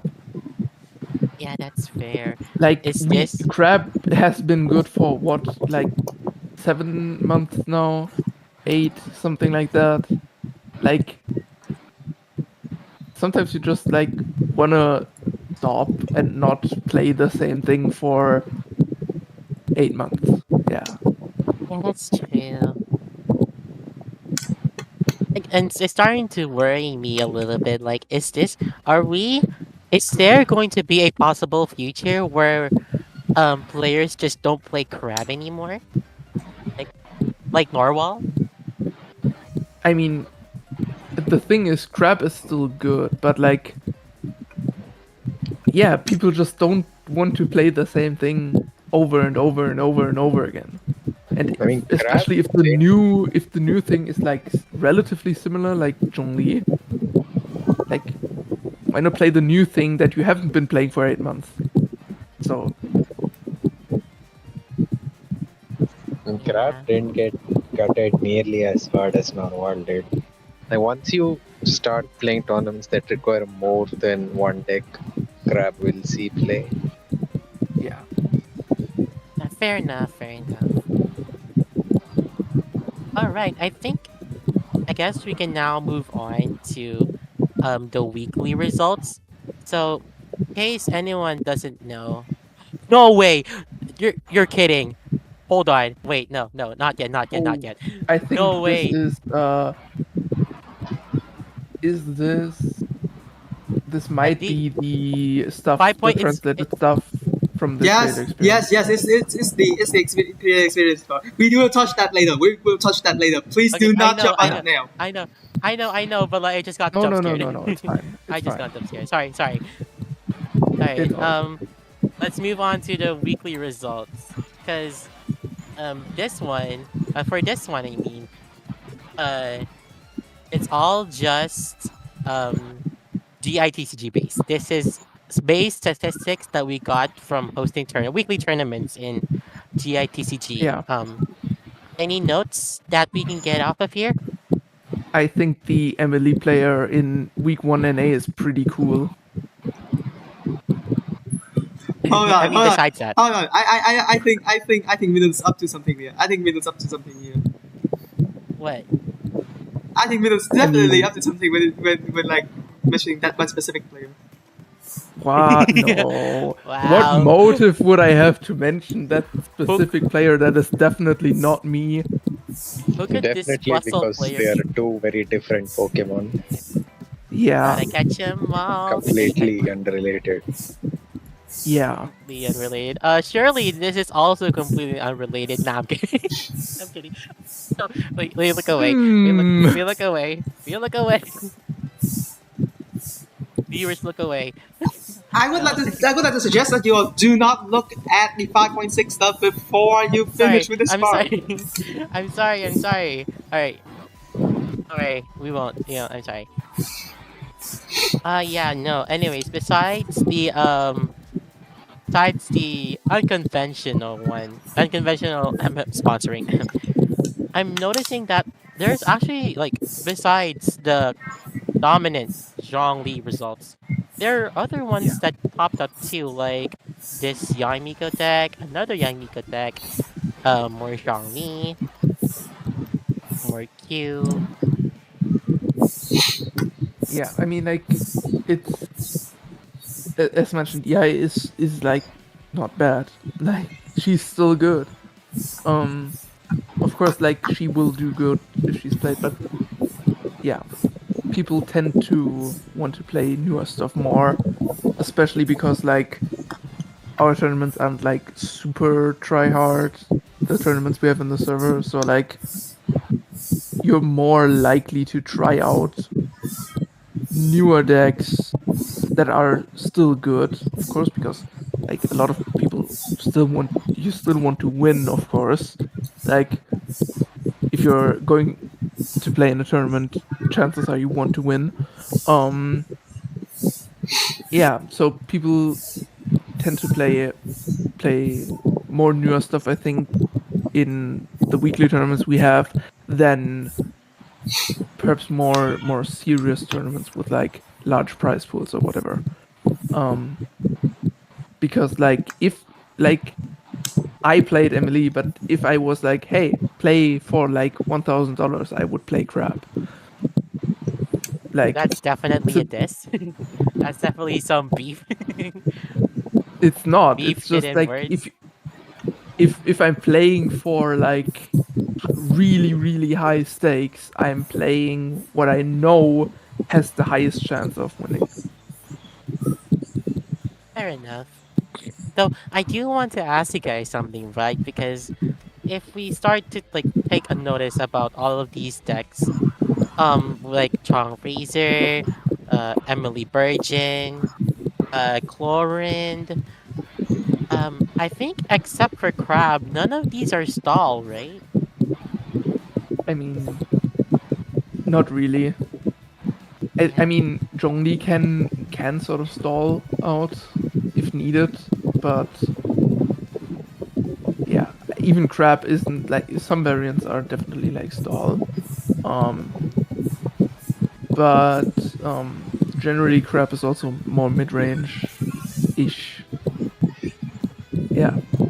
Fair enough. Yeah.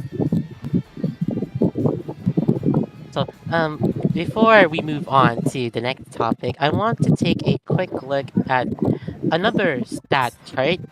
Um, is this from the Chinese side, Yes, it CQB? is. Yes, it is. Oh, it's the Chinese side. Yeah. Yeah. Yeah, no, no, no. Unlike last time, this time it is missing exactly one match because we have exactly one tournament match that is due to take place in a few hours from now. But this is pretty much what you want because I think like one DO7 isn't going to make much of it. Yeah. I see. I see. Yeah. No. Man, China loves the Kachina Navia deck. Kachina being Damn. number one in the Chinese side is crazy. I have no idea why I don't think it is like crazy good. I mean, like, But like besides 81% win rate, so like maybe I'm wrong. besides the underwhelming effect that the summon that Kachina leaves behind, this is like if you really like cope with it, it's Wolf Lord. Instead of a wolf, it's a I child. mean, the summon in this deck is actually useful though. Fair enough, fair enough. And there's still Navia in there, which benefits from reactions too. Yeah. And then And I mean, yeah, there's Zhongli standard second. Zhongli, and then the Mirror Maiden Sai deck. Oh Yeah. boy, another We hyper haven't really magic that seen got that nerfed. for the other stats, but it's still of course very good. Yes. But once So for the again, like I think why it's not popular is because if you think about it, this is just like way better, but it's basically Mew. yeah, uh, the very first variation of this deck was Mew, and then when Saya released, comboing it with Wolf's Gravestone just peaked the charts Yeah. of its usage rate. Oh, Yeah, it also then went another to yeah. yeah minute. Yeah, sorry. It went on to evolve with first swapping out Sayu, then swapping out Eula, and well, some people still used Mona at that point, but a lot of people used Herald instead. And now Herald is not as good anymore. Mirror Maiden is better, so Mirror Maiden got swapped in. Yeah. But yeah, Oh, the also deck yeah, has a lot of history. mm, another interesting deck that I see here is Leeway. Uh, I I forgot what this Lear specific Armory, that yeah. is called. Oh yeah, Leeway Armory. I'm surprised it's in the top 5. I am also surprised. We haven't seen this deck played, I think, ever since CTG. Yeah, Lament. Oh, you I love it. I was never a fan of the deck. I think it's like all right, All right. but yeah, Okay, this deck is definitely some off pick that got popular. I mean, It has it's it has like a 100% win rate. Oh my gosh. Guaranteed, guys, guaranteed. yeah. Oh yeah, sorry, apologies. Before we move on as well, do you guys have any like comments on this specific stat flow chart? I'm a little surprised that the Kachina Navia deck is that high. The fact that the only Emilie deck on here is the bad one is like concerning. Um, Quote unquote bad one. but yeah, I mean, it has a coin flip win rate. Just saying. So like, you know, Yeah, fair enough. How about you, JatNad?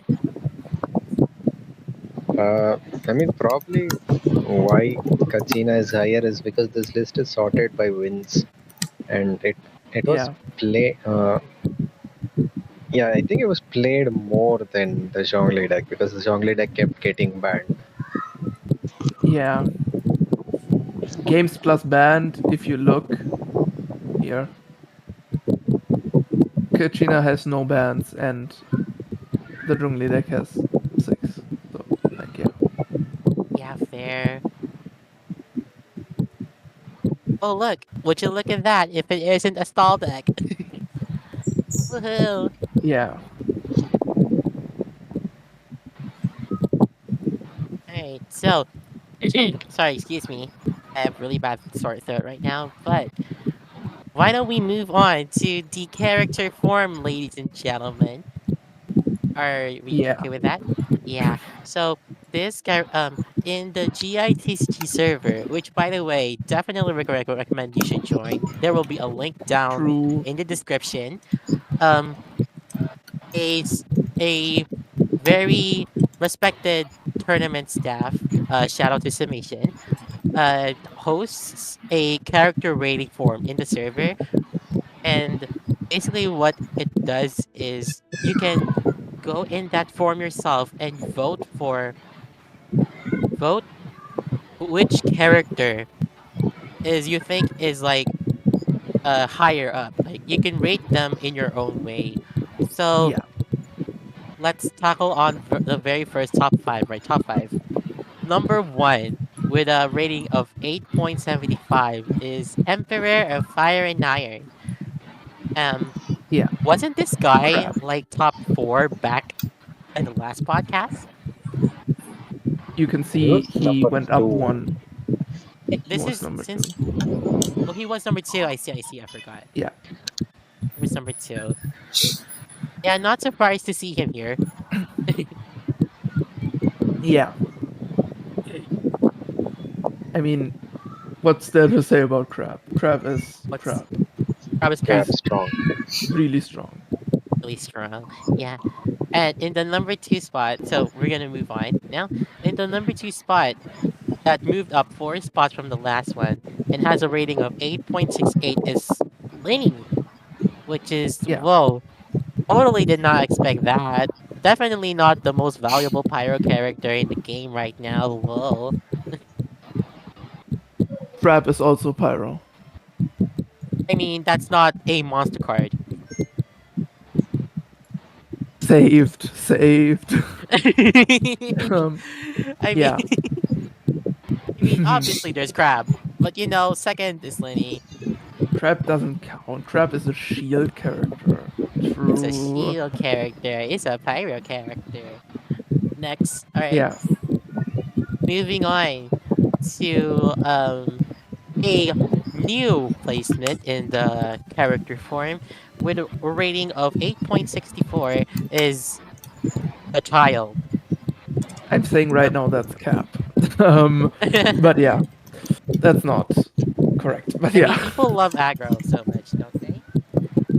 true. But that doesn't mean that Kachina is magically the third best character. Just because she can FTK. Like, Shinyan can FTK and she's not here. So, like, yeah.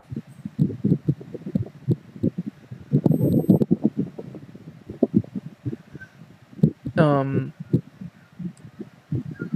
yeah. I I think this is the thing is our rating form is of course open for everyone. The rating form, everyone can vote. So this is like a combination of the opinion of the whole player base. This could be someone that just randomly got the post recommended on Reddit that has never played and for some reason thought, hey, let me rank characters randomly. That could be a pro player that has been playing like competitively for years. Um, so like because of this mix, you often get these very different opinions clashing.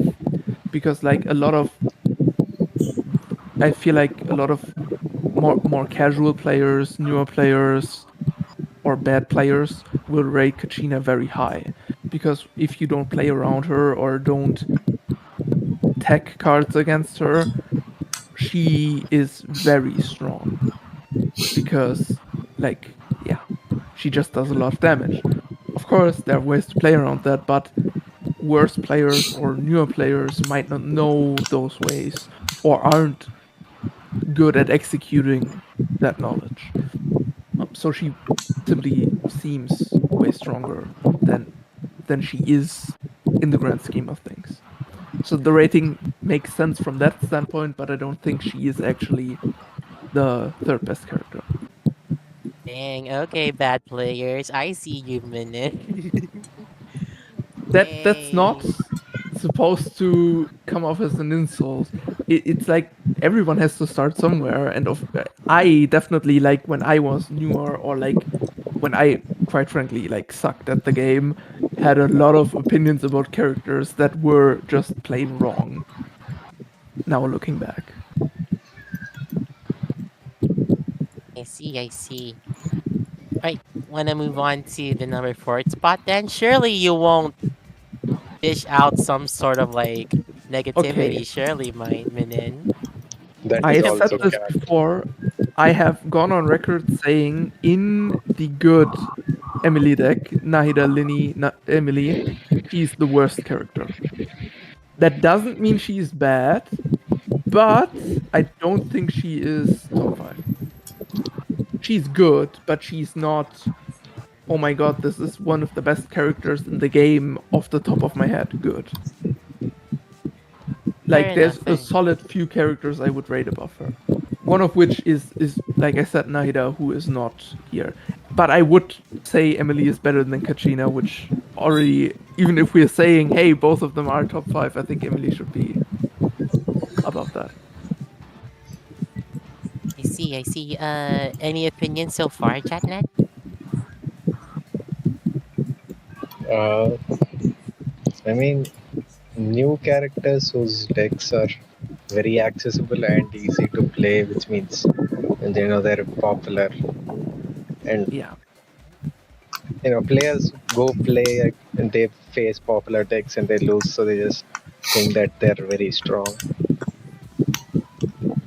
Yeah. And Yeah, like, fair. I mean, with also like not necessarily even just bad, but just casual players. Casual players maybe don't want to use Day of Resistance. They simply don't want to, and if they don't with the particular deck they want to use pack Day of Resistance, they will pretty much always lose against Kachina, which that again warps the perspective a little.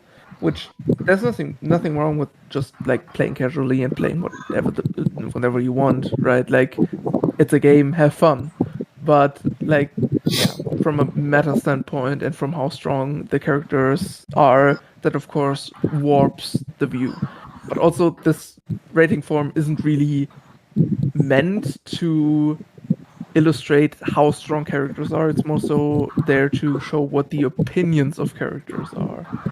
Which, I mean, an opinion is of the opinion of the general player base is what it is. Like, just because you personally would rate something different, or even like objectively speaking, the rating should be different, that doesn't mean that the form is wrong, because it's just there to express the opinion of the general player base. Yeah, fair enough. I mean, from my opinion, I don't necessarily think Lenny is meta, but like he's so flexible. I could No, definitely see Linny is why he definitely very deserves to be in the good. top two. Yeah, yeah. I He's not I meta, but don't he's very flexible. I wouldn't put him in at number 2, but I would definitely understand. I would definitely rate him high. Maybe top 15, top 10, maybe even somewhere around that. I see, I see. I mean, All Lenny's right. charge attack is a lot of value. It's 3 Yeah, damage, 2 application, and 1 crop surplus. yeah, Yeah, And you yeah. can use it twice in a round, plus the summon can stack. yep, yeah, yeah. Summoning stacking is pog, not gonna lie. We love that. We love summon stacking. Yeah, no, for the last spot that is Speaking taken. of summon stacking, Speaking of summon stacking, yeah, with a rating of 8.40. In the top 5 spot, we have Yai Miko, who dropped down 4 spots, by the way. yeah, Not a she was significant ranked drop. first. In the Yeah, last podcast, yes, he was ranked first. yeah. Like I said, I already disagreed with her being first then, but I think like top 5 is fair. She's very good. Just based on kit wise, yeah, she's really good as like an off-field summon support with in her burst too that could like Yeah. deal 7 damage value burst if you have a summon up. It's really good The too. yeah, the fact last patch people started playing Guardian's Oath to counter Yaimiko tells you a lot. And the fact, Yeah, of course, like a lot of good decks right now are summon based, or at least use summons. So people have actually started using Guardian's Oath, unironically. And depending on the situation, like it's actually like worth it. yeah. People started lamenting after they found out Yaimiko was Yeah, super OP. yeah. I mean, Lamenting. Yaimiko, if she double skills, she uses 6 dice, and if you then play Guardian's Oath, you only use 4. Yeah, yeah. Any opinions so far, JatNad, before we move on to the bottom 5? Yeah, yeah, Nick was strong. But I don't think she's the best Electro character. That I would give that to Cookie. Oh, fair Yeah, enough, yeah. that's fair. That's fair. Because survivability wise, Cookie just has a lot more I don't know the word for it, but components, I guess. Yeah, I mean, Cookie is very. She has like a lot of application. She has her talent, which makes her have a revive. She has relatively solid damage, like more than you would think. Um, yeah, just really good, very flexible. Yeah, he just has more damage, right? Yeah, he basically just has damage. And to be fair, also relatively decent application. Yep. Yeah. All right then. We're gonna move on to the bottom 5 now. Yeah, I think Anyone? there's one thing that we can. That I think there's very little to talk about here, because like if you Yeah, look at the rankings, like we only have like Shape Bloom, Terrashroom, and Yanfei in the new top 5. The other 3 are from last week. So, First of all, anyone Yeah, like we with like already talked about how like bad These Hilichurl Rogue characters are. is. Yeah, Like, I was about to say too. Like, I there's think not he really is much that we could talk about here like, because. Yeah, yeah. Sorry, Mina. yeah. you I know, mean, yeah, yeah. Wait, yeah, I think so. a lot of this is self-explanatory. Like Hilichurl Rogue, as we mentioned last time, based around a technique that is bad. Goro just doesn't really have a place. Yanfei is kind of like her whole gimmick is just done better by a lot of other characters. Saizen Mage, the fact that she can lose summon usages when she takes reaction damage, even though her whole kit is based around the summon, is bad. And Chicken is basically the classic character that is like on the verge of being good, but because of one single thing in the kit, he's kind of bad. Yeah. Actually, Yeah. you know what? Because it is actually way too boring to talk about. I think we could all agree that it like the time would better be spent talking about some other stuff. And so Yo, the Let's go. prep work. It No way. extended. Look, guys, it's magic. Yo. yeah, There's also Cookie, who we already sort of touched on. Yeah, So TKB, I don't think we have the time to like go through these specifically like yeah, one by one. yeah, Maybe we could just like yeah. I think we can talk quickly through that. And also, I've also added some of the top gainers and well losers from the patch as well. yeah. oh, that's very nice.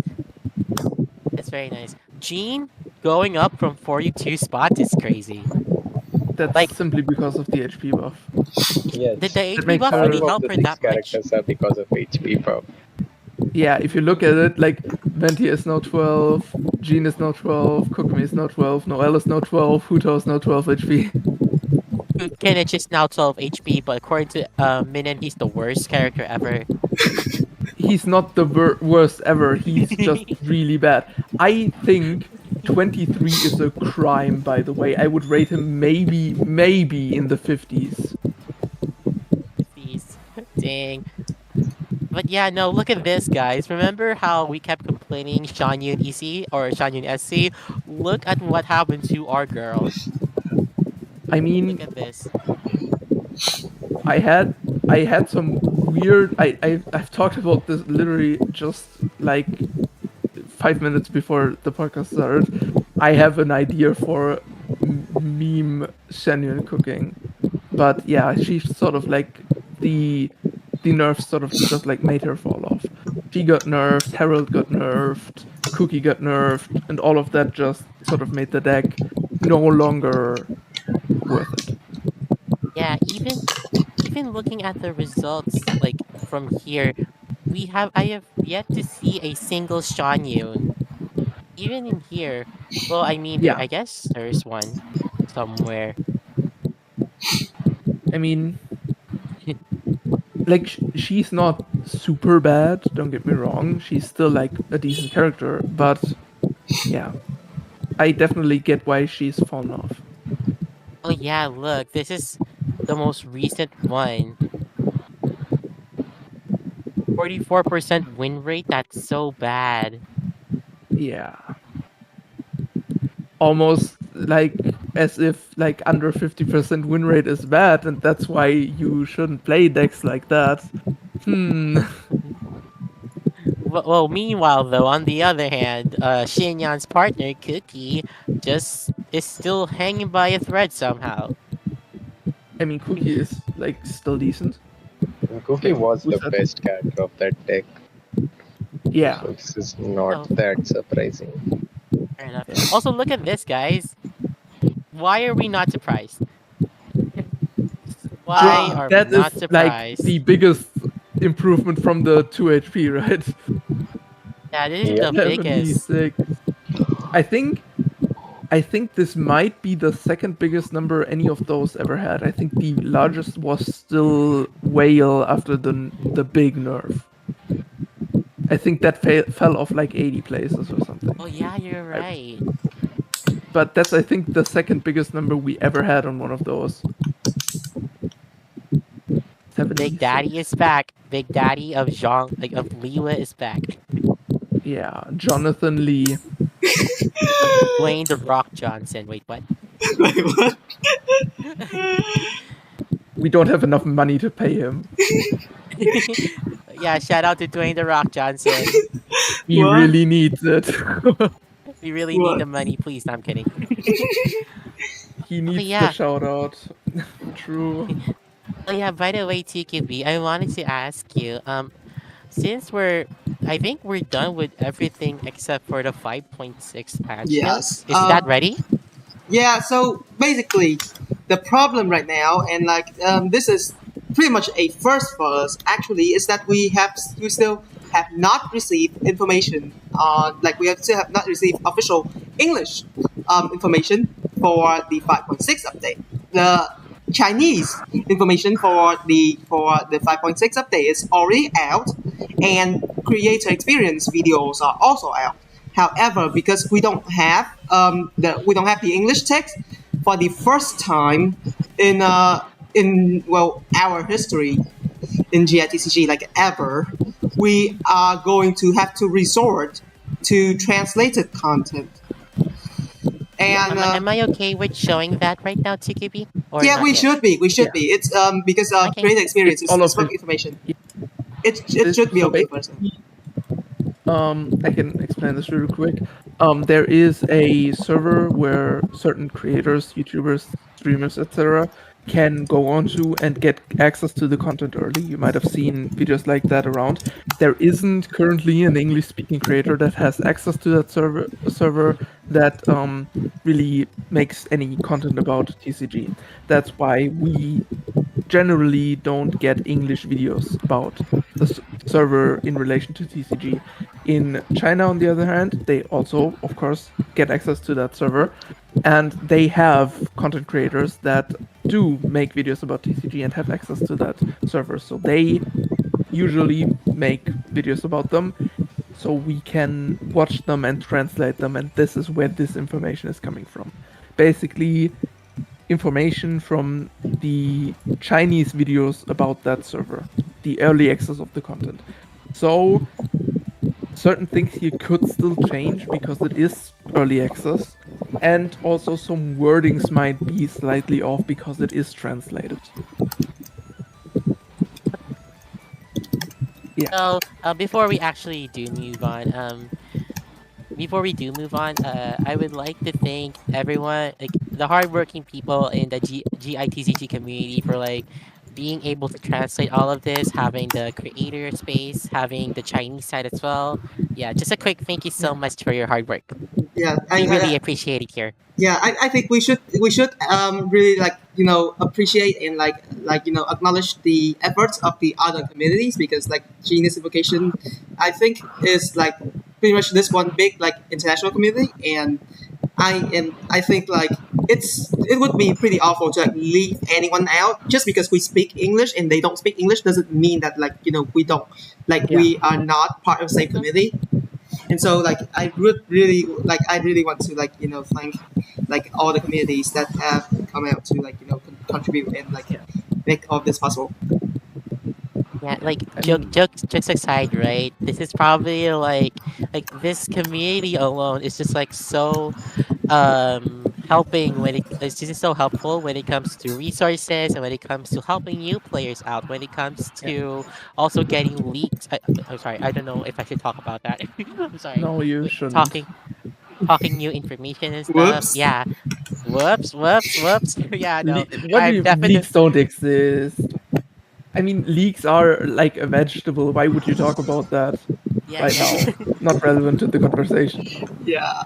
All right. Saved. All right. Save. So Shall we now talk about the leaks then, everyone? we do not call sorry. it leaks. We do not call it I leaks. mean, It's the official facts Leaks are now. note, not the facts leaks. note. Sorry. Leaks are vegetables. We do not need to talk about vegetables right Sorry, now. guys, We are everyone, I'm so talking about sorry. official translated early access content. I am about to shoot my career off the basement. I'm so sorry. Not sharp beyond. Anyways, Yes. Uh, Um, so let's go through Shilonen first. So for Shilonen, let's look at her kit first. First of all, normal attack, 2 physical damage, and if this character has Night Soul's Blessing attached, regain 1 Night Soul point. So more Night Soul is like a pretty normal Nutland thing right now. I'd say. I think all characters in Nutland are like have something to do with Night Soul, right? yeah, Yeah. I think all of them so far have. Yeah, Mm, I mean, two physical damage is pretty standard. I'd say it's yeah. pretty standard. So like Only that's one character that does physical damage does not do two. yeah, and then the elemental skill. Yeah, Attach combat blading gear to this character who then enters Night Soul Blessing and gains 1 Night Soul point. So this is a skill that would allow Shilonen to get into the Night Soul Blessing state. yeah, Yes, yeah, and let's see. So this adds a combat effect, which will convert Shinonen's damage from normal attack to Geo damage, yeah, and also attaches a technique that allows her to draw 3 cards, yeah, which is actually this is I think it's already interesting already because she like just for her normal attacks and skill she does not like deal 3 damage, and like her elemental skill technically does not deal any attack, but she gets to draw even more cards. yeah. I think. I mean, it's not the first elemental skill that doesn't do damage. We have stuff like Hutao or Yoimiya, which also don't. But I think this is the first elemental skill that just draws cards, basically. Yeah, I mean it does like convert like normal attacks to Geo, but on that like Yeah, it feels like it doesn't really affect combat, but like the ability to draw cards, yeah, yeah, would be pretty useful if you really want to deck out quicker. I'd say. yeah.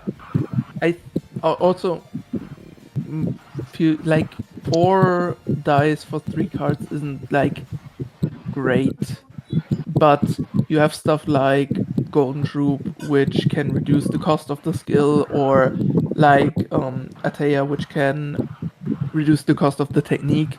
So there are ways to get this basically get the cost down, but we will see how good this elemental skill is actually going to be, because like drawing 3 cards just in a vacuum, just reading that sounds good. Right. Actually, I wanted to sneak in something real quick. Like, if I remember correctly, Shilonen is the very first GITCG card that it's evolved with Night Soul to have a skill outside of support cards that regain a Night Soul point. I believe Is so. that correct? So I believe if we so. think about so if we think about this, right? Um, if you go into combat blading gear and like use up Night Soul points for the high speed leap, you can just combo it again and regain that Night Soul point with your Nope, normal you Doesn't attack. can't. skin it also regain? It regains it through burning. Oh, that's He true. well, he is a bit weird. He doesn't give himself any Night Soul points to begin with. He just gives himself the Night Soul state without any points, and he gains points through technique usage and burning, which is a little different. But yeah, technically he gains Night Soul points in his kit without using a skill. Yeah, that's But true. this combo, which you just said, doesn't work because you start with 1 Night Soul point, then you would need to use 1 Night Soul point to draw cards, at which point you get out of Night Soul state, and you don't get a Night Soul point because it only gives you a Night Soul point from the normal attack if you're in Night Soul's Blessing. Oh, okay. So you need to use a normal attack first. Gotcha. But you could theoretically skill normal attack, and then draw 6 cards. Wait, you only need to skill and then normal attack once, and then you can like you technique, and that will be All right, six. skill normal. Yeah, skill normal attack. Draw. Yeah, that Yeah, works. let's see. So that would be a total of 5, 7, 9 dice for two damage and 6 cards. Yeah. I think it's more like an extreme case. I don't think anyone would draw or Yeah. like draw 6 cards at once, unless like you are like really in need of like a certain card. But you also have stuff like the phlogiston card, which gives you the basically that one nitro point for one card, so you can trade one card for drawing 6 cards. Okay. To be fair, like of course you still have the dice, and it costs in that case 6 dice as well. But you have, of course, stuff like, as mentioned, Golden Troop, which reduces the skill costs, and Tateya, which reduces the technique costs. So like, there is potential there. There is potential to. Yeah, that's true. All Though right. I do wonder. Oh yeah, sorry. Yeah. No. You can continue before we go to the burst. Alright, so though I do wonder how people are going to combo Silonen's 3 draw 3 cards with other units or support cards like Sealy and other characters that gain from drawing cards like probably Navia with her shrapnels, Siegewind with her heal. I'm just interested to see what the players cook up with Silonen. Yeah, All right. I mean, drawing cards in general is good. Like, that's like a pretty uncontroversial statement. Drawing cards is good. Drawing cards is good in any game, not outside of GITCG even. Drawing cards is good. Yeah, card draw is Except if really you're good. playing except if you're playing Exploding Kittens. Shout out to Exploding Kittens. Yeah, there's a reason Pot of Greed is bad and Ancestral Recall is bad almost everywhere. Card draw good. All right. We're going to move on now to the burst then, TQB. Yeah, I think we just should look at the burst and hazard together because they all refer to the source sample geo status. Yeah. I Alright. actually, yeah, I actually think the burst is probably the real star of this. It sounds really good, Yes. just like from reading it once. Yes. So first of all, before we go into the burst, let's talk about the source sample geo, which I will read out loud here. First of all, the source sample geo is if the attached character, in this which case Shilonen, has 2 night soul points, it will create a new effect that will make the opponent take 1+1 geo damage for the entire round. Yeah. Yes. Of course, this requires that Shilonen has 2 night soul points when the round starts. So you would rather not draw cards on round 1. Yeah. And then we also have the passive. Her passive, which, to be fair, this is like, I if I remember correctly, Shilonen has something to do with having multiple characters or multiple elements, and so they have adapted that characteristic here. When the battle begins, create 3 stacks of source sample geo. Then for each different pyro, hydro, cryo, electro character on the field, convert 1 stack of source sample geo to a source sample of the corresponding element. Yeah. This is actually something that has not been revealed yet. For some weird reason, we have not known yet if what would happen to the other source samples. I would assume that it would be the same, but we will have to wait. We don't have that here, unfortunately. Yeah. But now let's look back at the burst. So what happens is that it deals 2 damage, which there isn't much to go home about. But it draws 1 card, heals your character with lowest HP for 1 HP, and then for each source sample that has not been converted, draw 1 more card, and for each one that has been converted, heal 1 HP. So basically, you if you're playing Mono Geo, which is insane that Mono Geo might actually be viable next patch. If you're playing Mono Geo, you will draw 4 cards and heal the character with the lowest HP for 4. You heal for 1, right? Right. I mean, the 3 question, additional. the question is like if The you're haste is playing for mono, another element. if you're playing mono Geo, you are still running into the chance that your opponent has a PHEC like has like a composition that's for PHEC, and then like all of that will just be converted into healing and stuff. Yeah. Oh,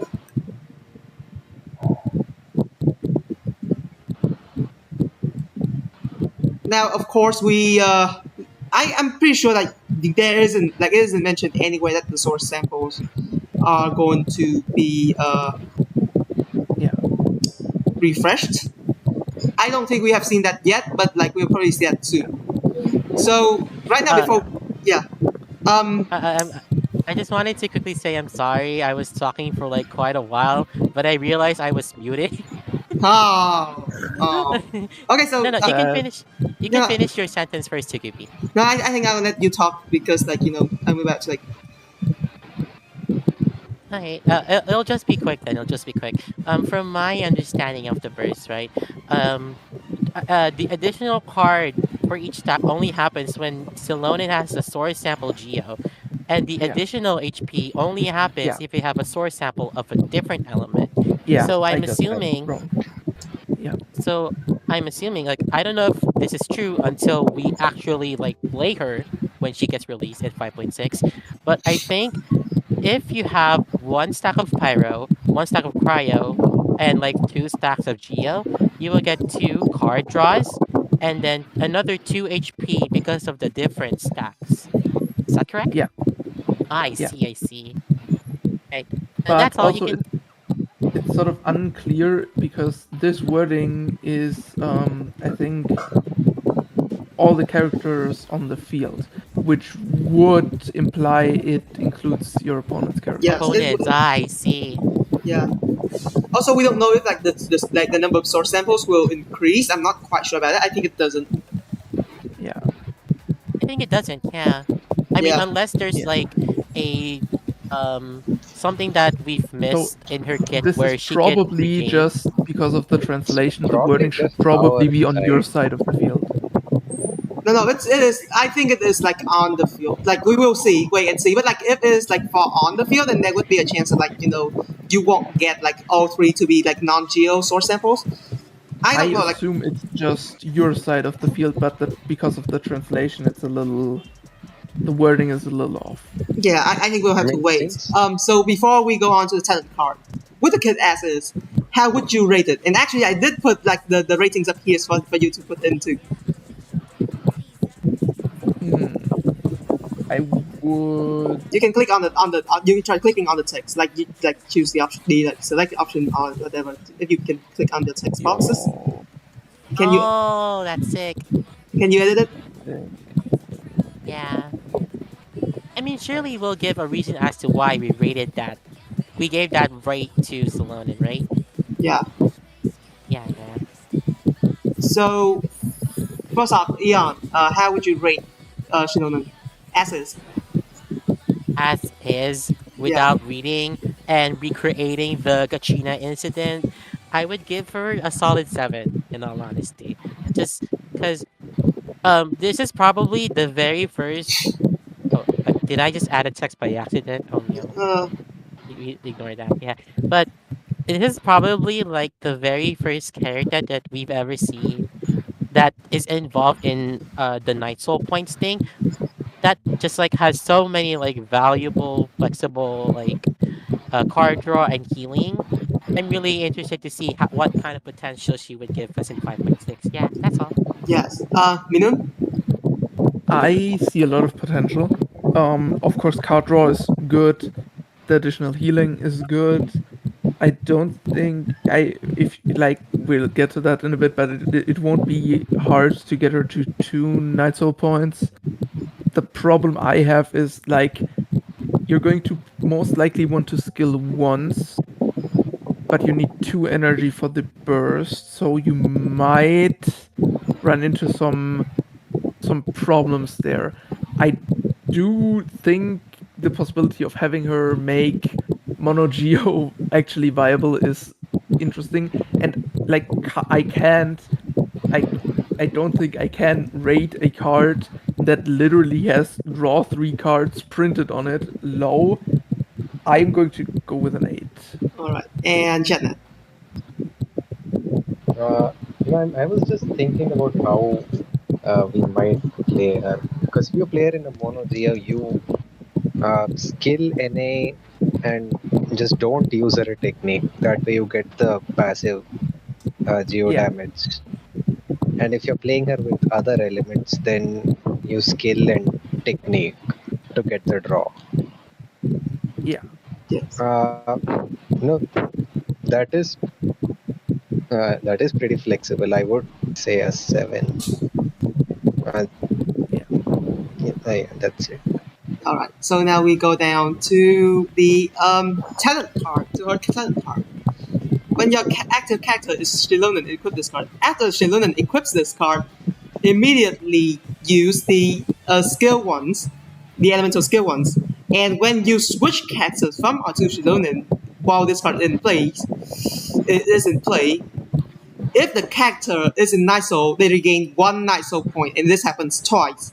So what happens is that this card encourages you to play with Natlan characters, basically. yeah. Wait.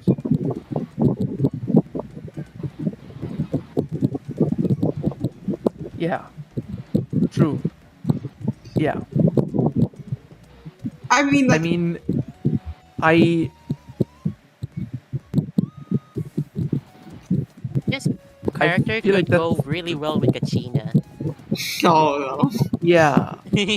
I mean, I don't think she's actually going to be like the great with Kachina considering, but like I think you can just like ignore this often. I think like her talent is going to be very good in some decks, right? If you are playing Mono Geo with like Kachina and Zhongli, and you like want to do a lot of swapping with like Kachina summons and Zhongli buffing the summon and like generally even more geo damage, like that might be a thing.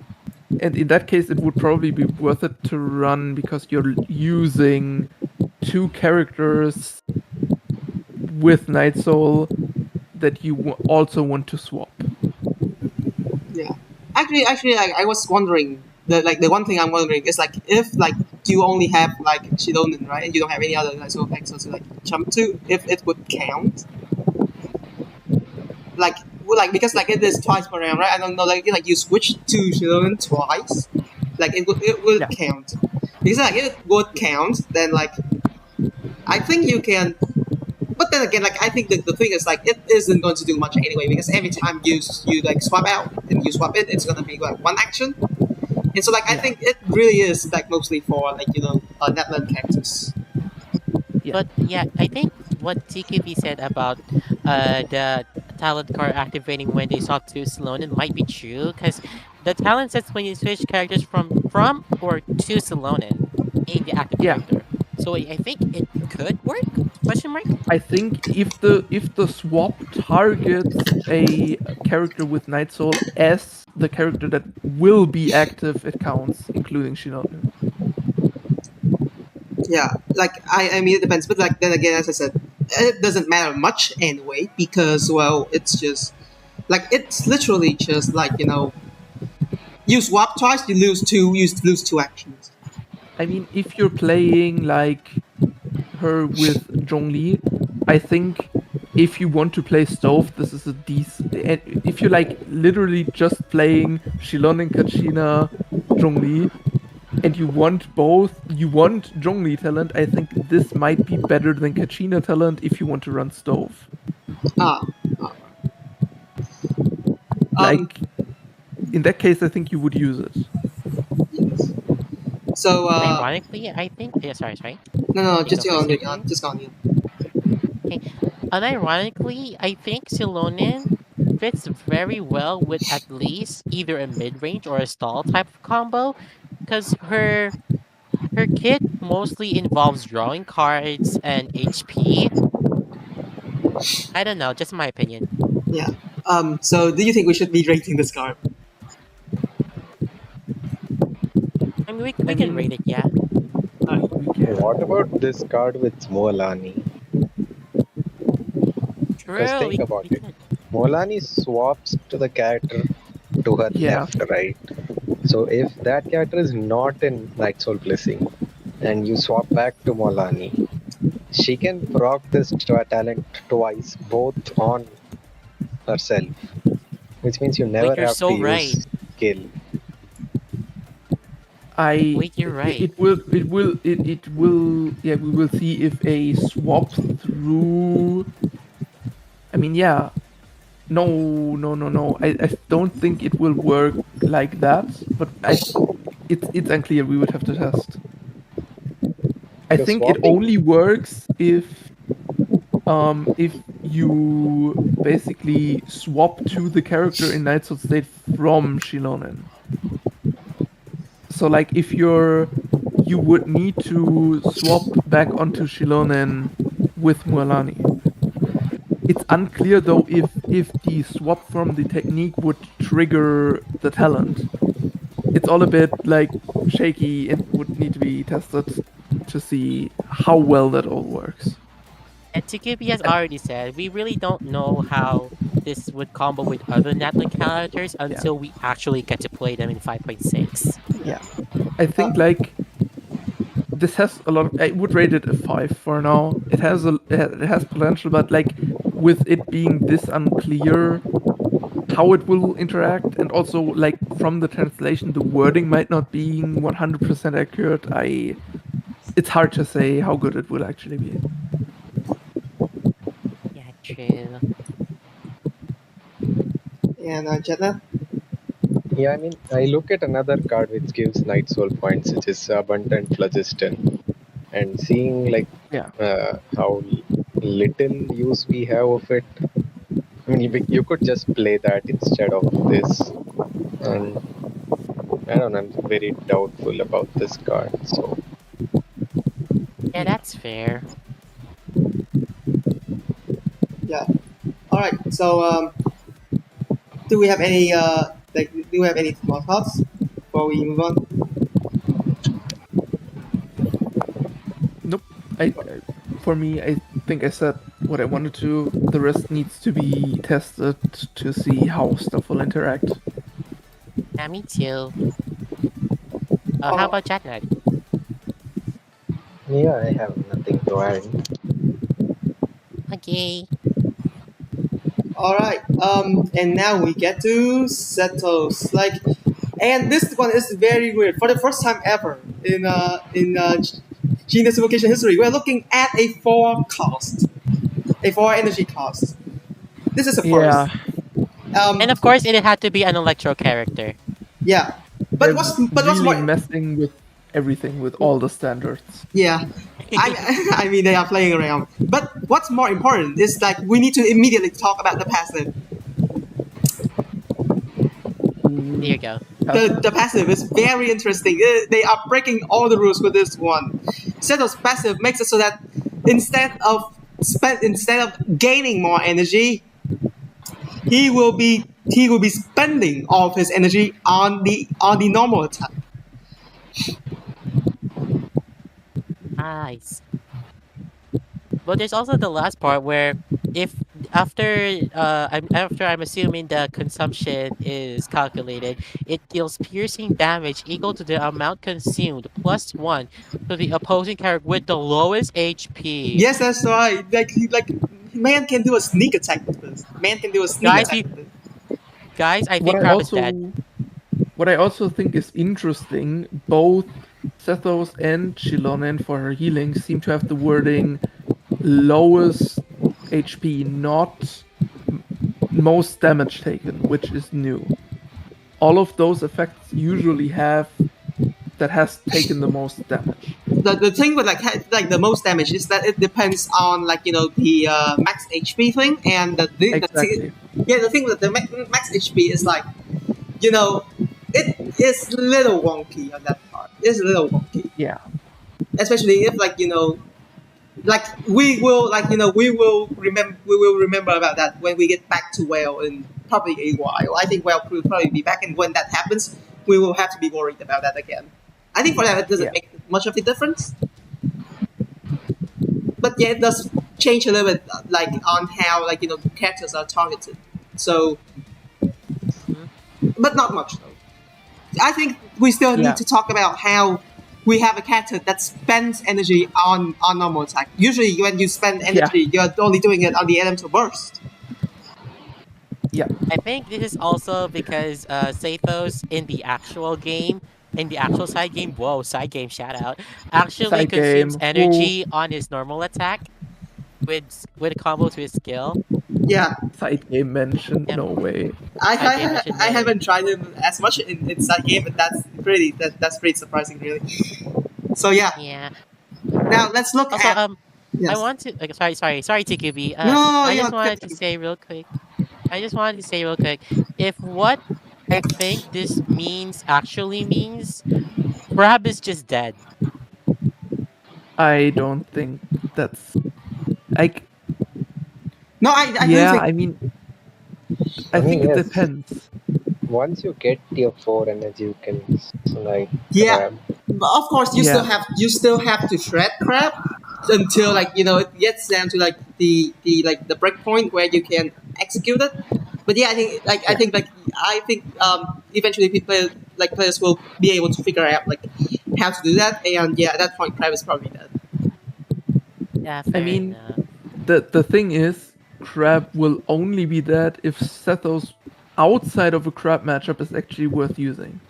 Because if he isn't, then that will only ever come into play if you're playing in a tournament where you know you will play against Crab.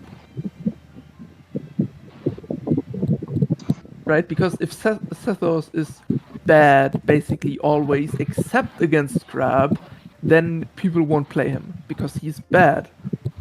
So Crab, sure, in theory, would die to Sethos, but if nobody plays Sethos, it's not a threat. Yep. All right, so Yeah. because of that, we have quite the non-standard kit as well. Normal attack is 2 physical damage, but also combines with the passive that we have talked about, which is really damaging to crab. And then we have the elemental skill, which is another non-attack elemental skill. What he does with his elemental skill is that he's going to attach 0 damage electro to the opposing character, and then switch to the next character, which will get 1 extra energy if they cause an electro related reaction. Yeah. Do you think that there's any chance do you think there's any character that would benefit from getting 2 energy in a single action? Yeah, I mean, this is first of all, I think this is the first skill that applies an element without damage, which is interesting. We could already do that with a 0 cost whale burst, which also applies electro with 0 damage. And I assume this behaves the same way. So if you trigger a reaction with this skill, it will simply do the pure damage from the reaction. So a overload would do 2 damage because 0 plus 2 is 2. I do think you shouldn't be using this on as I can see from the recording here. It seems like you should not be using this while immediately when the opposing character has any elemental application. You should do it when they are without. Yeah. You're right. What I had a thought when reading this. What if when the crane returned? No. you would immediately swap, No. which basically forces your opponent to swap or feed your Sethos. Just a thought. But wait, I thought the skill already lets you switch to the next character. Oh right, it does. TCG players when reading. Yeah. SMA. TCG, specifically Emilie TCG players when reading. No, I'm sorry. No, it's I'm just sorry. TCG players in general. Card. Card. Caught. It do be like that. We can't read. Can't read. Oh yeah. Yeah. By the way, JatNad, you wanted to say something? Wait. No, I didn't want to Oh, it say was anything. 2QB. I think it was 2QB. Sorry. Yeah. Wait. Yeah, I think it could be me. I have a fan right next to me, and well, being the one also running the OBS means I can have like noise cancelling over it. But anyway, yeah. So turns out there's another way. So like you can either spend the energy on your normal attack or use it on the burst, which deals 3 electro damage, and well, does add to Setos the Twilight Meditation effect status, which is quite long, but basically on normal attack for 2 rounds, spend 1 less unaligned element plus 1 damage, which is then converted to electro. So that's basically 3 electro damage instead of 2 physical damage, and deal 1 piercing damage to the opposing character with the lowest HP. And if you add that to like, wait, no, if you can somehow, and I mean somehow, right, get Setos to like 6 energy, to 4 energy again. I don't think it's likely, to be honest, but should that happens, you would have a 6 damage normal attack to a side character, not even the character that you are targeting, to another one. Yeah. I think this mean- verse was designed also because of the side game. Because for Sathos in the side game, you can there's 2 ways to play him, and it's with either the charge attack burst or the normal attack spam with skill. And I think this is what's going on here. It's like there are 2 ways to play Sathos here, and I just really like to see it because like flexibility and all. But yeah, I like to see it. What's interesting is that because both of them have the same effect, you just choose whatever. Like you can either play with elemental burst, you can either you can either go for the elemental burst, or you can ignore it altogether and like use the passive skill. Either way, it will hit the character with the lowest HP. And again, that probably means Crab would probably be dead. Yeah. I mean, Crab I and think whale. this actually Sethos might actually be like the first electro character that potentially likes double electro and actually likes the resonance. Well, yeah, I think you're right. Oh right, the resonance that adds 2 energy. Yeah. No, that adds 1 energy to him. Yeah.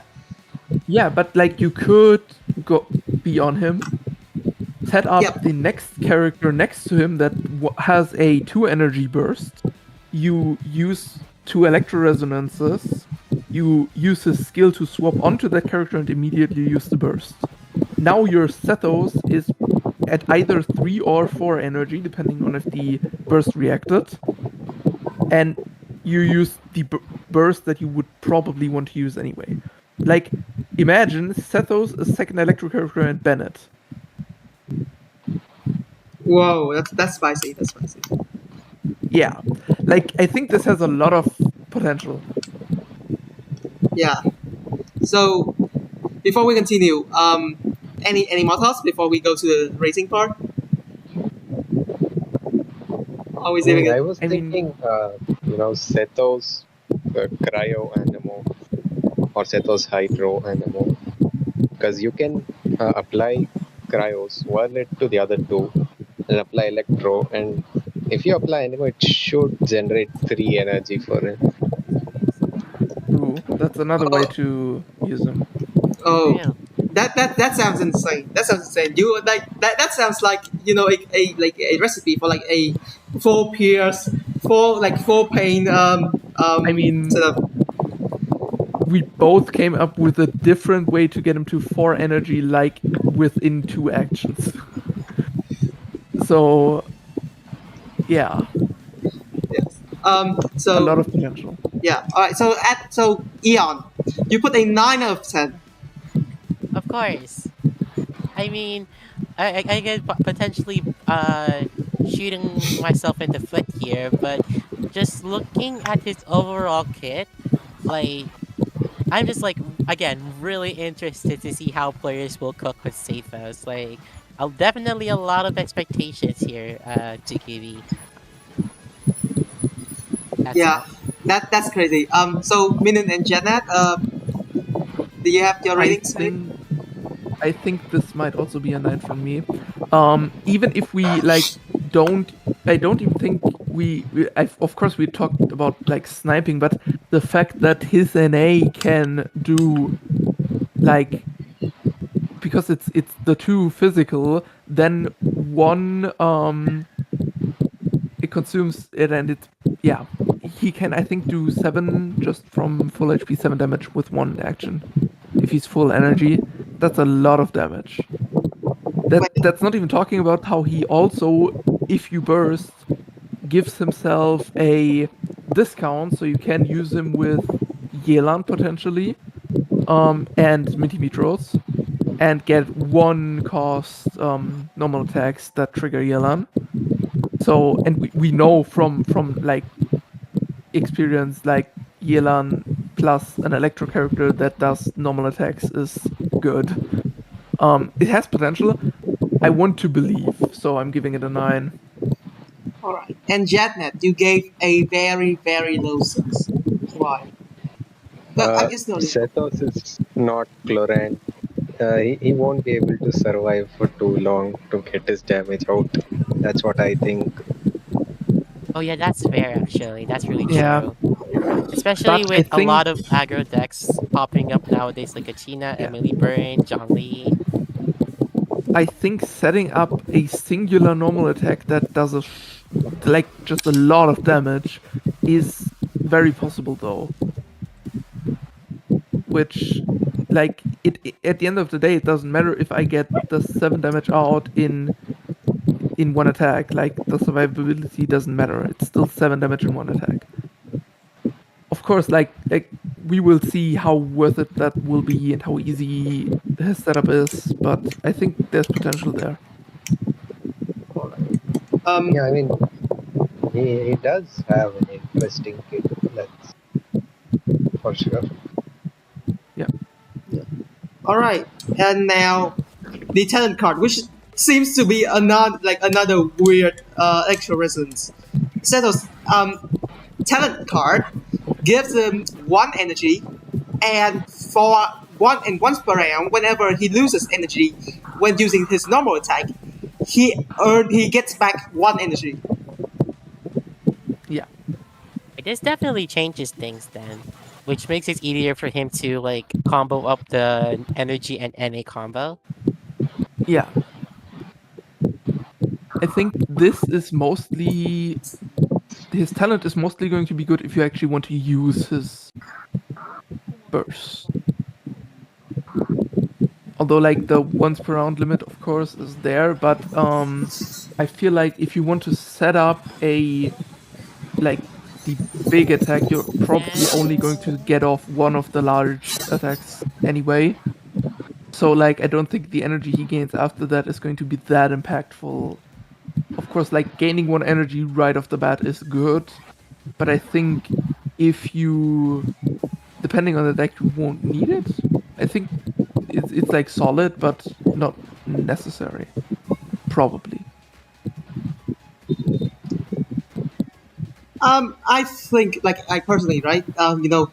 As like a not so good player like me, like I like just my first impressions. Like, I think that like it might help because like at the end of the day, 1 energy means 1 more piercing damage. Like, even like I'm like maybe it might not feel helpful, but I personally think like it's like 1 effective damage, like 1 effective damage that actually works anyway. It's the piercing damage, which means it bypasses like everything. So it's like Yeah. it's 1 damage either way. So it's not like you are losing much. The question is like how are you going to like use it. I do think that like the burst would not be like as desirable, I'd say. Yeah, I think setting up big snipes is going to be better. Like the like sort of combo playstyle with like Yelan is probably better done with Chlorant.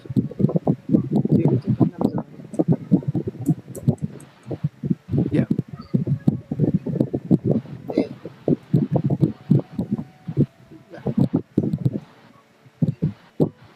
But like being able to set up the snipes from off field basically is good.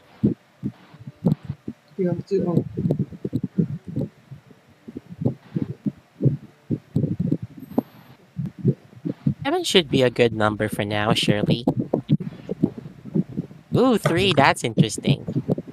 Okay, this talent incentivizes you not to use his burst, which means Sethos has no electro app whatsoever. Like his skill has 1 app, and his normal attack does piercing.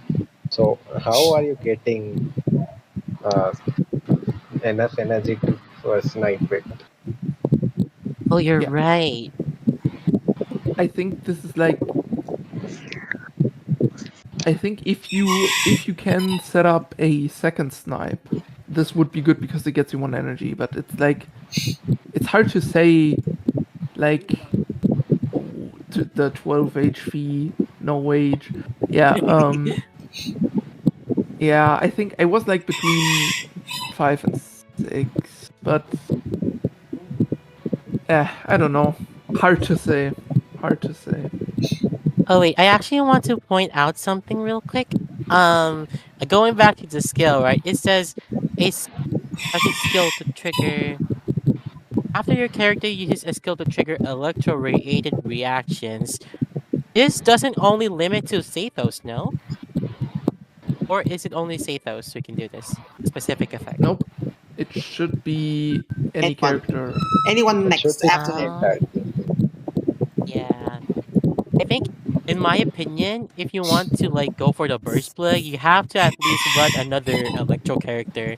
Not only for the resonance itself, but I guess also for the fact that, he can also help gain another energy. Yeah, you would probably want someone with more application because Zathos just doesn't have much. Also, I'm interested to see because apparently this status does not have a usage or a duration. So like, is this Yeah, forever? it Like seems so. Nilu? It seems so, yeah.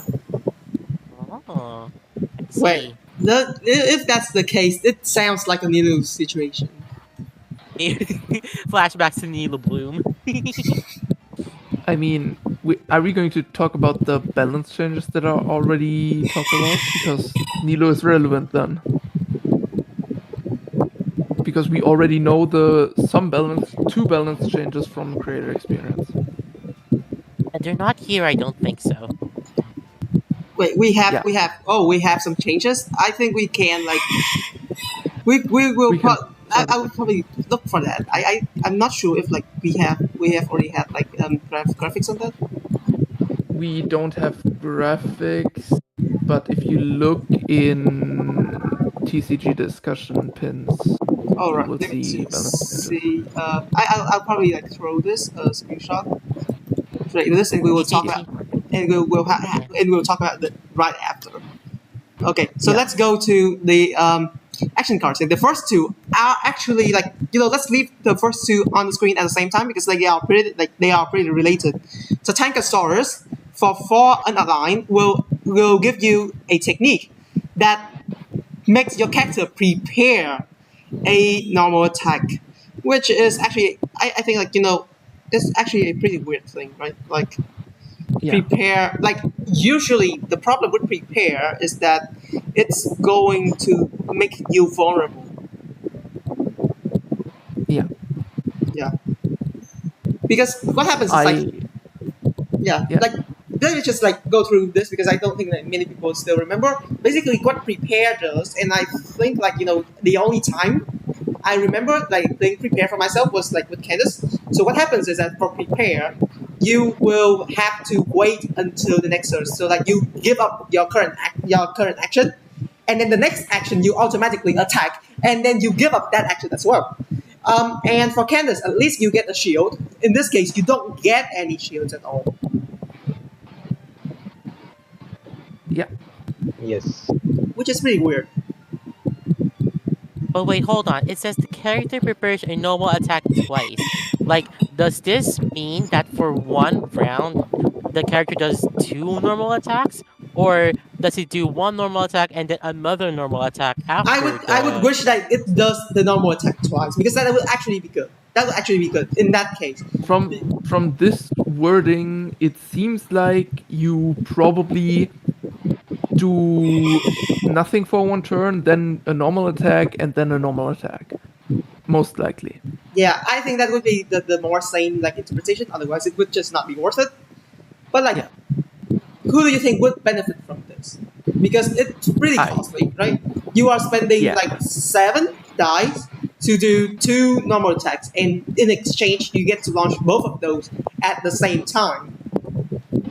Yeah. I mean, think for- this is bad. Okay, I mean, hear I've me tried- out. Hear me out. Oh, Charged God. attacks and normal attacks. What if this works with Garnia's charged attack? Oh my... No, it says normal attack. Yeah, but I don't stuff now. Garnia's No. charged attack. It won't, because so far we have the card Plunging Strike, and from that we should assume that cards that say trigger a normal attack, they mean the standard normal attack, not a secondary normal attack the character might have. Because if you Plunging Strike on Ganyu, you use her standard normal attack, not her Frostflake Arrow. Actually, wait, no. I think I know what JatNad is talking about because there's also another card which is Gladiators, which also, if its effects, also works on Ganyu's charge attack and Linny's charge attack. Yes, but that affects normal attacks and doesn't trigger normal attacks. This triggers normal attacks like Plunging Strike. Therefore, it should work like Plunging Strike and automatically select the standard normal attack to trigger. I mean, I guess we can't really know for sure unless we actually try it out for ourselves. I don't think this will trigger a Frostflake Arrow twice for 3. I think it will just work like Plunging Strike and select the standard normal attack to trigger. I think we will have to wait. But like for now, just like for in the grand scheme of things, right? That doesn't seem worth it. Like usually normal attacks are like the lower the lower attacks. Like you don't use it all the time. Like with the exception of Setos, and even with Setos, like it still depends on the fact that like you would need to give him like enough like electro, enough energy to deal the attack. I think it's weird. I mean, the idea for this is you set up a combo with like Yelan or Yoimiya or whatever, and go to the character and use the technique twice for 4 normal attacks, which then costs 10 dice, which is less than the normal amount you pay, which is 12. That's the idea. The problem is, why not just use Minty Meat Rolls? Literally. Like, for Minty Meat Rolls, you don't need to set up much. You just play a card for 1, and you can do 3 normal attacks for the same cost you would use 2. Sure, for a massive amount of normal attacks, this is slightly better, but also you're in prepared basically the entire time, meaning you can't react to anything. Now, if you swap stall beforehand, can you really swap stall enough to then also have 10 dice left to use basically this completely? Sure, you can use it as ramp, but then you're down 4 dice for something that is attached to a character that can get sniped or can be threatened or will be vulnerable in prepare skills basically the entire time you actually use the value you ramp. Why not ramp with good cards and play minty meat rolls?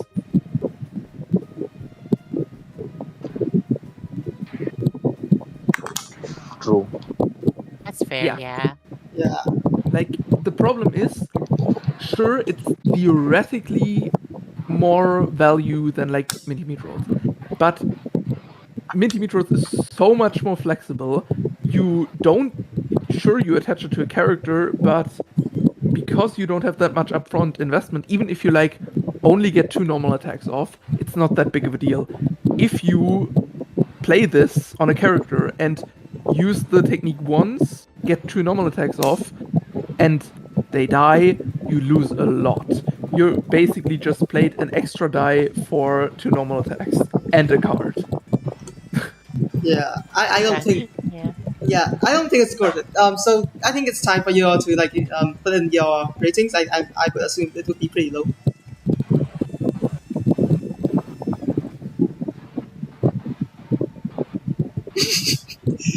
This reminds me of like when we had to fill out surveys for those like college students.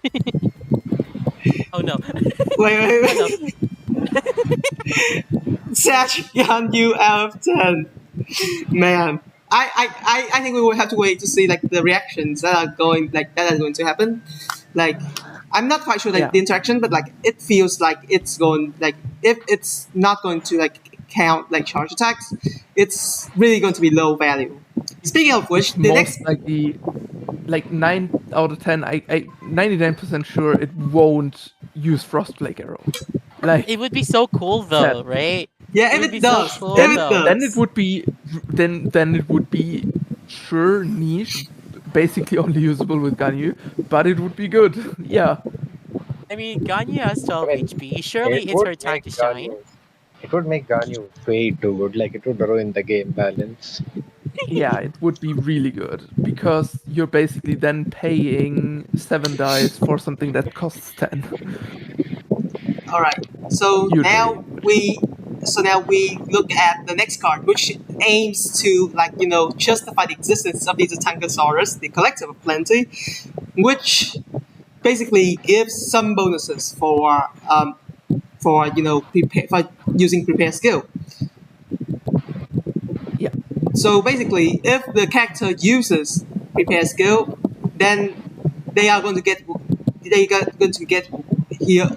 They are going to get healed for 1 HP, and at 5 stack, which is after like they become the active character, they will gain 2 more stacks.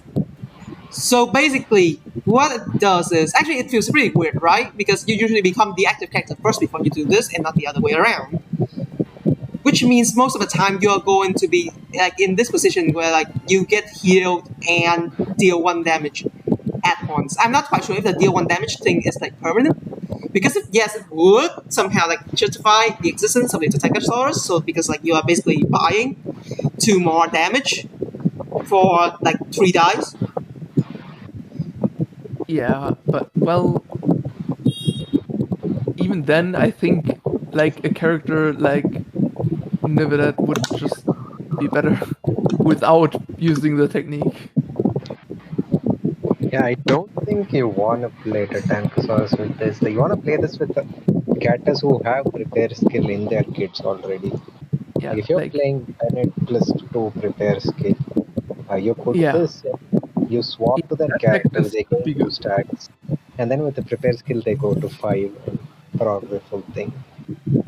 Yeah. And you can do it on like 2 separate characters.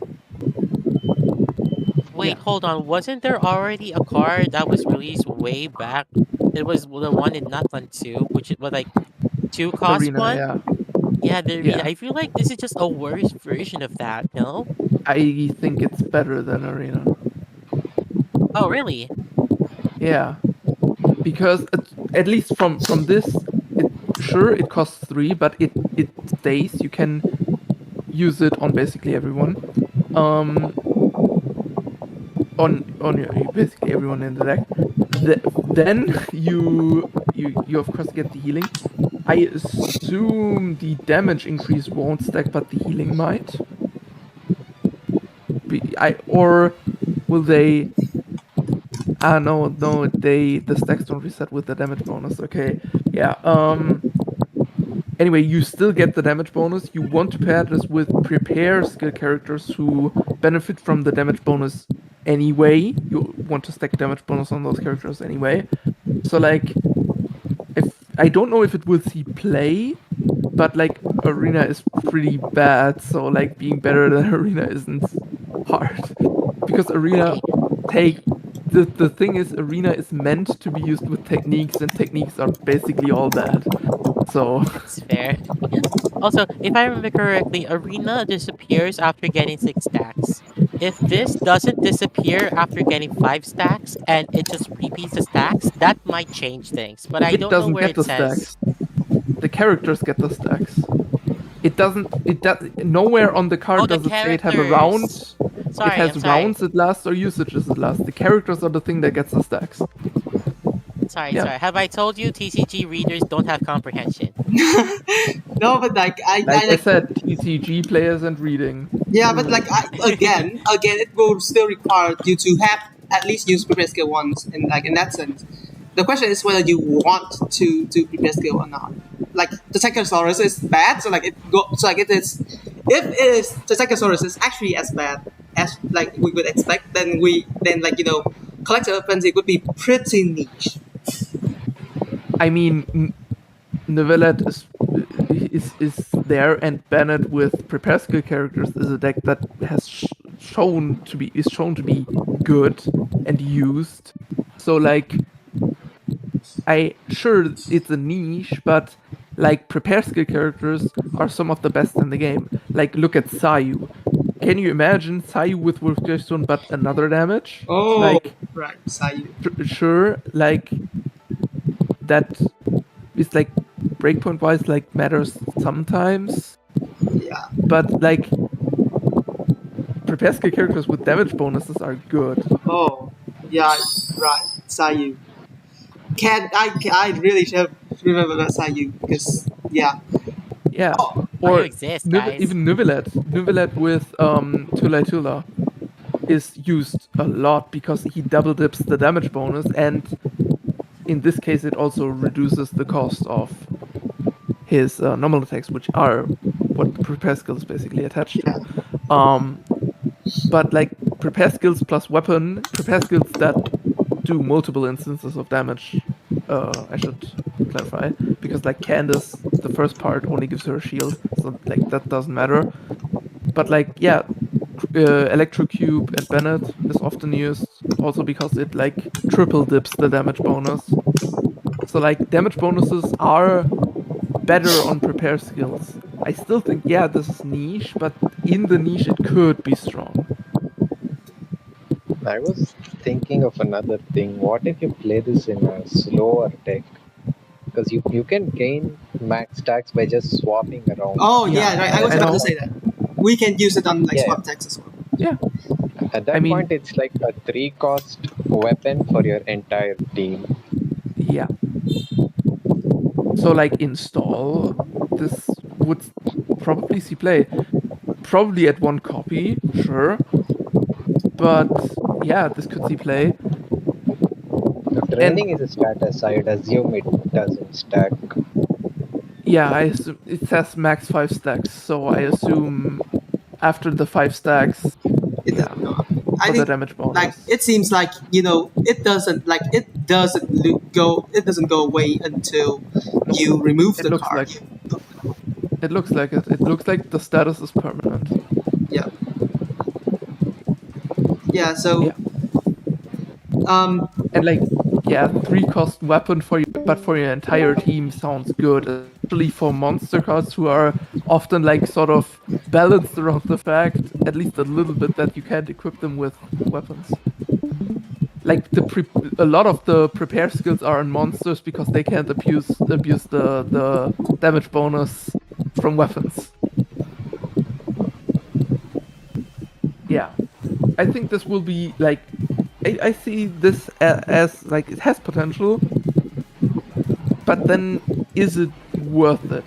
Is the question. Like the payoff might be like great, but is the setup worth it?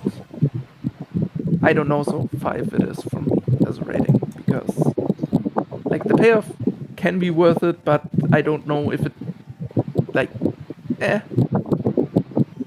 hard to say. So with that out of the way, we now get to the other two cards. First of all, the next new select card. Finally, more selects to feed our Yeah. other to feed our location card, the Masters of the Night Wind that we mentioned previously. Yep. What it does is select one of 3 random techniques. This is important, techniques, and add it into your hand. The next card you play whose name is not in your initial deck, which might include the technique, costs 2 less elemental dice. Yeah. First things first. I think this is good. This is better than it looks at first. I thought about it a little. I think this is like pretty good. Yeah. But at the same time, the question is like the current techniques that we have, are they good? Like, what are the techniques that we can select? Because like the question, Sure. like we have this question of like how many techniques are actually good. Because like if we don't have enough good techniques, so that like 1 from 3 would like at least guarantee like a. That's I think the problem with a lot of techniques isn't that they aren't good. It's that they are too expensive for what they do. Shaving 1 die off of that cost can be huge for some of them. And this is what this does.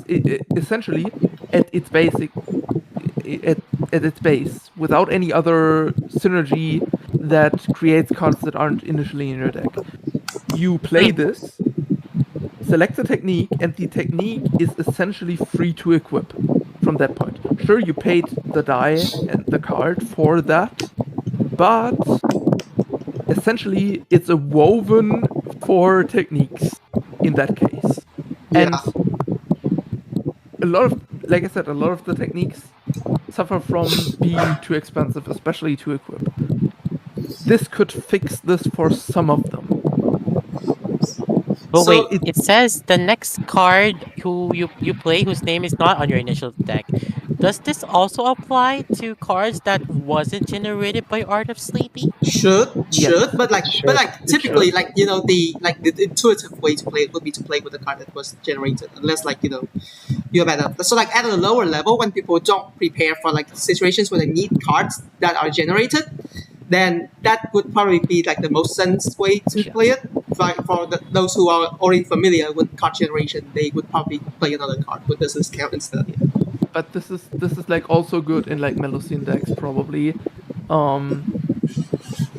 It just gives you it's basically a woven effect with another card generation which may be relevant. Like it's good in the synergy decks for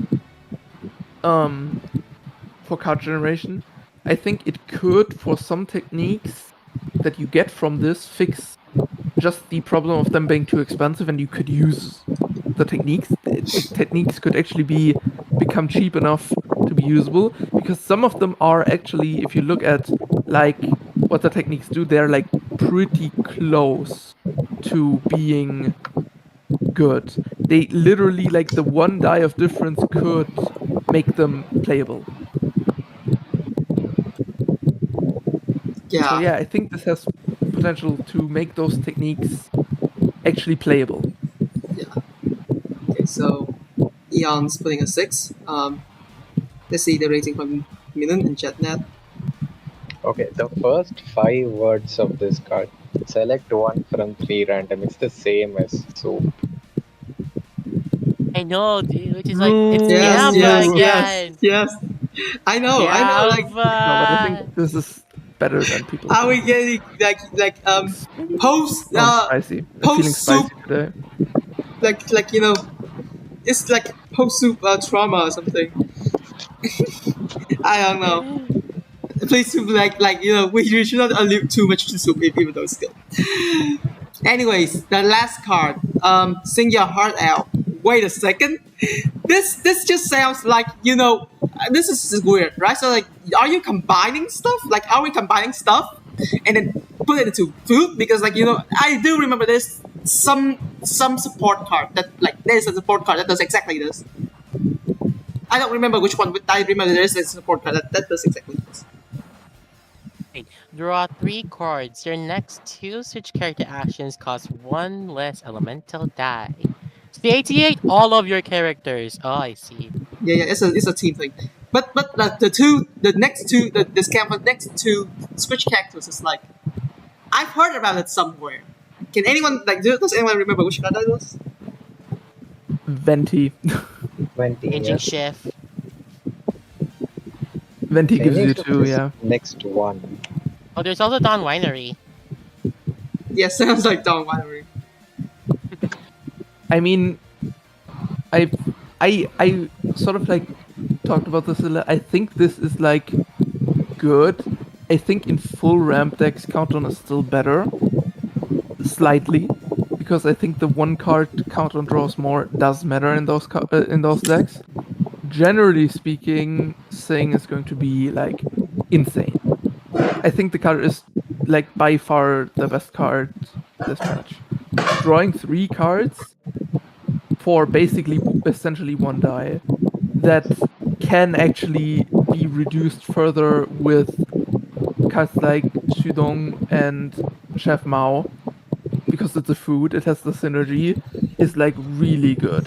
I think seeing Sing in decks with like a Mao engine that runs 2 Mao and even 1 Shudong, who you rarely see actually, because like it's just not the most of the expensive food just kind of sucks. Or you at least you only want to play like 1 expensive food, so it's not really worth it to pack another card to then basically only discount that 1 food. But like it's really good. This card is really good. I mean, I would Like, by like far, you to compare the it to. Go ahead. Yeah, by far the best card this patch. Like not even close. Minun. I mean, we would can- rate it higher than 10 if I could. Actually, you can just try it. I think people wouldn't mind. Just rate it, I mean, we can compare this to Liven, right? Liven is also 3 black. He gives 2 dice and draws 2. This draws 1 more than Liven. She don't And it know has that. What? synergy. She don't know this. What? Yeah, but like I said, this has food synergy, which like you already have like Dunya and Mao, which work well together, and you have Shilong, who also then fits in that well. So you basically can make this draw 3 and be dice positive. That is Which that is actually terrifying. That I think about. Yeah. Mhm. If you're- Imagine draw 3 and you gain dice. This is what this is. I cannot believe we are already back to. Wait, no, is this magic? Magic. Wait, but you know one issue that I find with this card, you can't play soup on the turn you play this card. Oh, you're right. Ooh. Yeah. Okay, yeah, It that's has to the be- one downside basically. It does has to be satiate all your soup. characters. It has to be soup first and then this card. That works. You can't play this first and then soup. Wait, Yeah. does satiate all your characters work if one of your characters are saturated? Yes. Okay, that's actually So far, that's actually weird. it should it should work because so far we have cards that basically give all your characters an effect. Right? We have like Tandoori, for example, and that satiates all of them and gives all of them the effect. If they already are satiated, they don't get the effect. This doesn't have an effect that relates to the characters. So what should happen, again, we would need to test this. There's two possibilities. Either it doesn't let you play the card, which is like I don't think so. Although it would balance the card out more, what I think will happen is you still get the effect and all the rest of your characters get satiated. Yeah, but like the only problem is like that would be really weird. That would be really weird. Yeah, but this we don't have anything that satiates all the characters that doesn't have an effect relating to the characters. In general, food having an effect not relating to the characters at all is like weird. So like we would need to test it, but I think it should. Like I'm pretty certain it will simply just satiate the rest of your characters. Alright. If not, if it doesn't, it just locks you out of food, which isn't that big of a deal because most food cards are pretty bad. So like you have like sure you have soup, which is good, but I think it's still worth it even if it locks you out of food. It's still good. It's just like draw 3 dice positive. Like the thought of that is like enough for me to just think this is probably one of the just generally best cards we have, just in general. And by far the best card at this point. I think we can now look at the balance changes, which have question marks because they are not announced yet. If anything, like I'm just gonna say this much. If anything, we will know in like 20 minutes, either 20 minutes or probably never. We will not know. But for now, let's just tomorrow. No, usually, right? The last, like announcement before before maintenance is going to be the preload one, and that one is like on Monday. Yeah. I see. Okay. Yeah. Anyways, that changes. Nido's elemental burst also applies status, like character on standby. So for the initiator, what is the effect that it puts on characters? Currently, Nilo's burst is 2 damage and it applies a status which does 3 on end phase. 3 hydro. Yeah, 3 hydro. Yes, which goes to the next one is that the damage is also adjusted from 3 to 2, so it's 2 on 2 instead of 3 on 1. Yeah, which is a buff. Because it's also 2 applications, which you gotta remember. Yes. It's hydro damage, so it also applies hydro. So actually, an application we generally say is worth 1 damage, so it actually gets +2 damage, just spread out on 2 characters instead of concentrated onto 1 character. Yeah. And also Dendro rest actually counts relative course, which it didn't count last time, which is weird. No, That's definitely with the change. Yeah, it didn't count that. I think this was just a patch fix. I think. Yeah, that's definitely the fix. The other two though definitely Probably is it. Yeah. Yeah. But the Dendro Rezo didn't count them. Yeah. It wouldn't affect it anyways because you play Nilo double hydro always. Well, I've said this, I think Double Dendro might be viable next patch with the added hydro application from Nilo. Because you also get the hydro application from the Dendro Rezo, so you now have a lot more hydro app. I don't think it will be better than double hydro, but I think it won't be a meme anymore. So like I think it will be like usable now that Dendro Rezo works on it and she gets more app on her burst.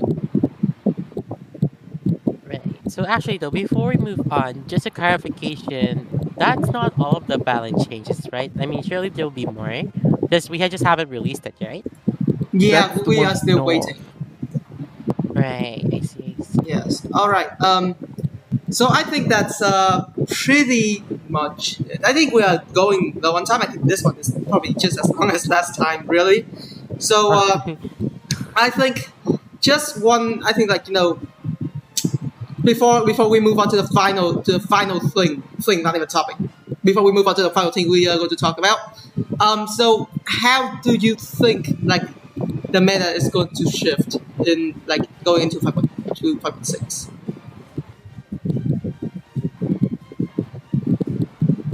I think we can start our way down from minun and then to JatNad and then to me. And then if TKB wants to say anything, he'll feel free to share it. Yeah. So just like let's just go from Jan, I guess. Oh, I go first? Okay. Yeah. um, a lot of exciting things coming into 5.6. Well, obviously, I'm really excited about the 12 HP and 1 energy Cephos. Um, and then there's also the just like the possibilities that these new characters that will be released in 5.6 will bring just makes me feel so interested to see what the future holds for GITCG in 5.6. Yeah. Minun. Yeah. I look forward to like testing stuff. I think Shilonen looks interesting and Sethos looks interesting, but I think stuff needs to be tested to actually see if they will be good. I think we will see, like meta-wise, we will see a lot more food decks simply because Sing is going to be really good. I think Sing is going to be meta warping. Because like I said, draw 3 for like a dice positive action is insane. Of course, how insane also depends on if you can play food before playing it. But yeah, I think Sing is by far the best card next patch, and I think you will see it a lot. And you will see decks adapt with food synergy and even just playing it because it even on its own it's good. And JatNad. I mean, I'm looking through the decks that already use food, and Zhongli uses food, so he might get even better than what he currently is. But otherwise, I mean, it's hard to say without knowing if there's going to be any nerfs or not. But yeah, excited for Shilonen. Definitely Shilonen more than Sethos.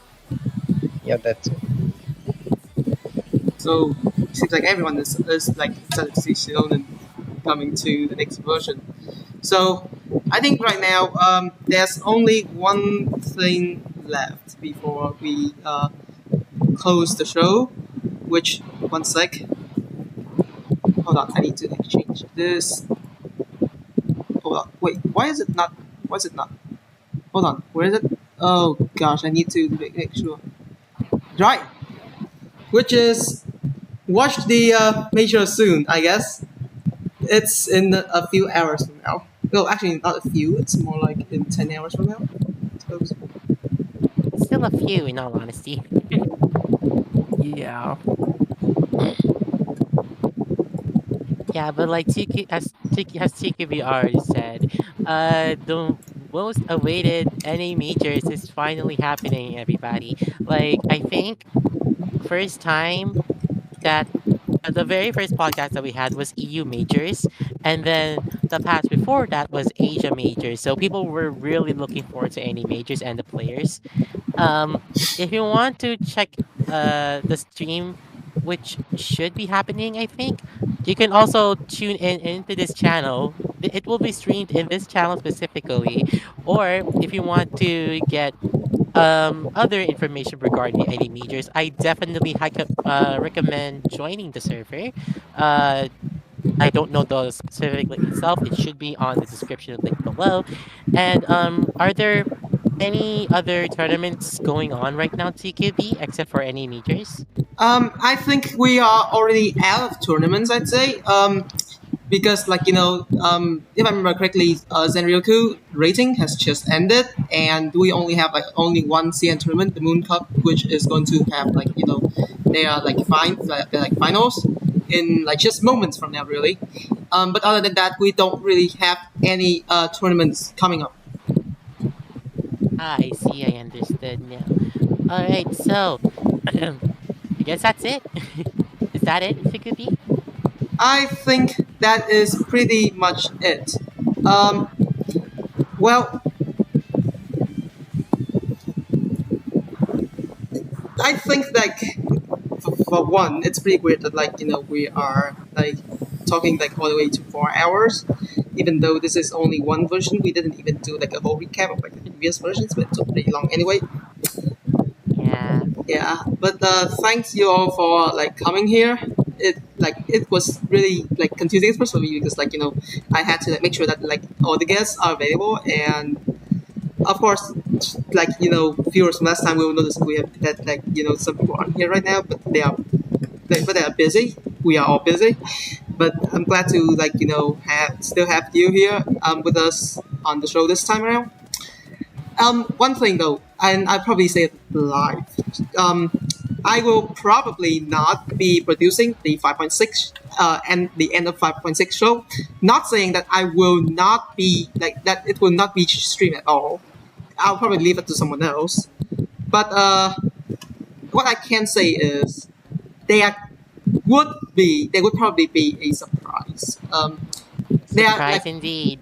yeah, I'm actually considering making like a mid version bar table. So in 3 weeks Ooh. from now, on I think it might be a different time zone. I'm not quite sure. But it would probably be either this time or maybe a bit later. I mean, I'm free for that whole Friday. But yeah, in around 3 weeks, we are going to have a mid version bar table just so that we can cut down on like the length of these streams. And of course, it's not set in stone yet. I will try to like announce it on the GITCG YouTube channel when it is finally set in stone. But what I can say is that we are going to like if the bar table is going to have like a 5.6 middle version stream, it's going to mostly go over like the character, like the details of the meta, like the early meta, and basically it's just going to try to make sure that like the load is lightened on the and on this show at the end of the version. Yep, yep. Yeah. Before another thing before we end TQV, like you've already said, there's only a couple of us here left, but I really do appreciate the effort everyone has made today. Any final closing statements before we go? Minun, you go first, and then JatNad, then TQV. Okay, yeah. Thanks for letting me yap about Emilie. I Emilie Glazer. true caught. I enjoyed it. Thanks for having me on again. Yeah. Yeah. And then JatNad. Uh, yeah, I would like to thank you for having me here and for QB to he is the reason why this stream is possible. And I True. would like to end by saying soup. So So we yeah, will. no, yeah. For mine, I actually want to like thank again TQB for putting such a huge effort for being able to have this bar table 5.5 podcast available. I would also like again thank everyone on the Chinese side of the creator content experience for being able to give us the latest news on the patch notes and the sauce. And to the other people behind the scenes who were able to make this podcast possible, again, thank you so much for your efforts, and they will most likely be they'll most really be appreciated. That's all. And for me, first of all, a little bit of an apology because turns out like because I've just like swapped computers, I forgot to like change the stream configurations. So as I said, it was like it is actually running in 720p right now. So I would like to apologize if like you are seeing like very low quality right here. I think most of the stuff is still going to be readable, and I will probably like release the link to the whole Jamboard that we've been using after the stream's over.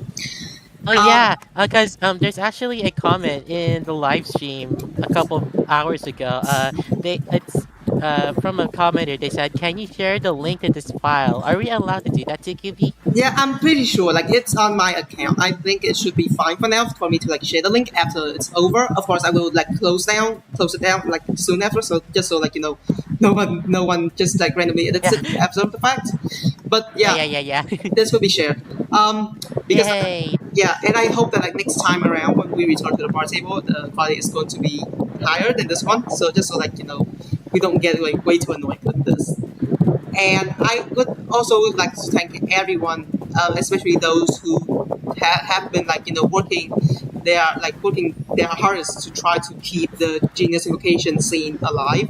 Well, this is the nth time we've been talking about the fact that we are we are not being funded enough, we're not being supported enough by Hoyoverse, but in reality, it sometimes it isn't just we should not just depend on the developer, but also on the community. And to that, I want to thank not just the Chinese community for obviously providing us with tournament content and great experience content, but also for the Japanese and the Russian community for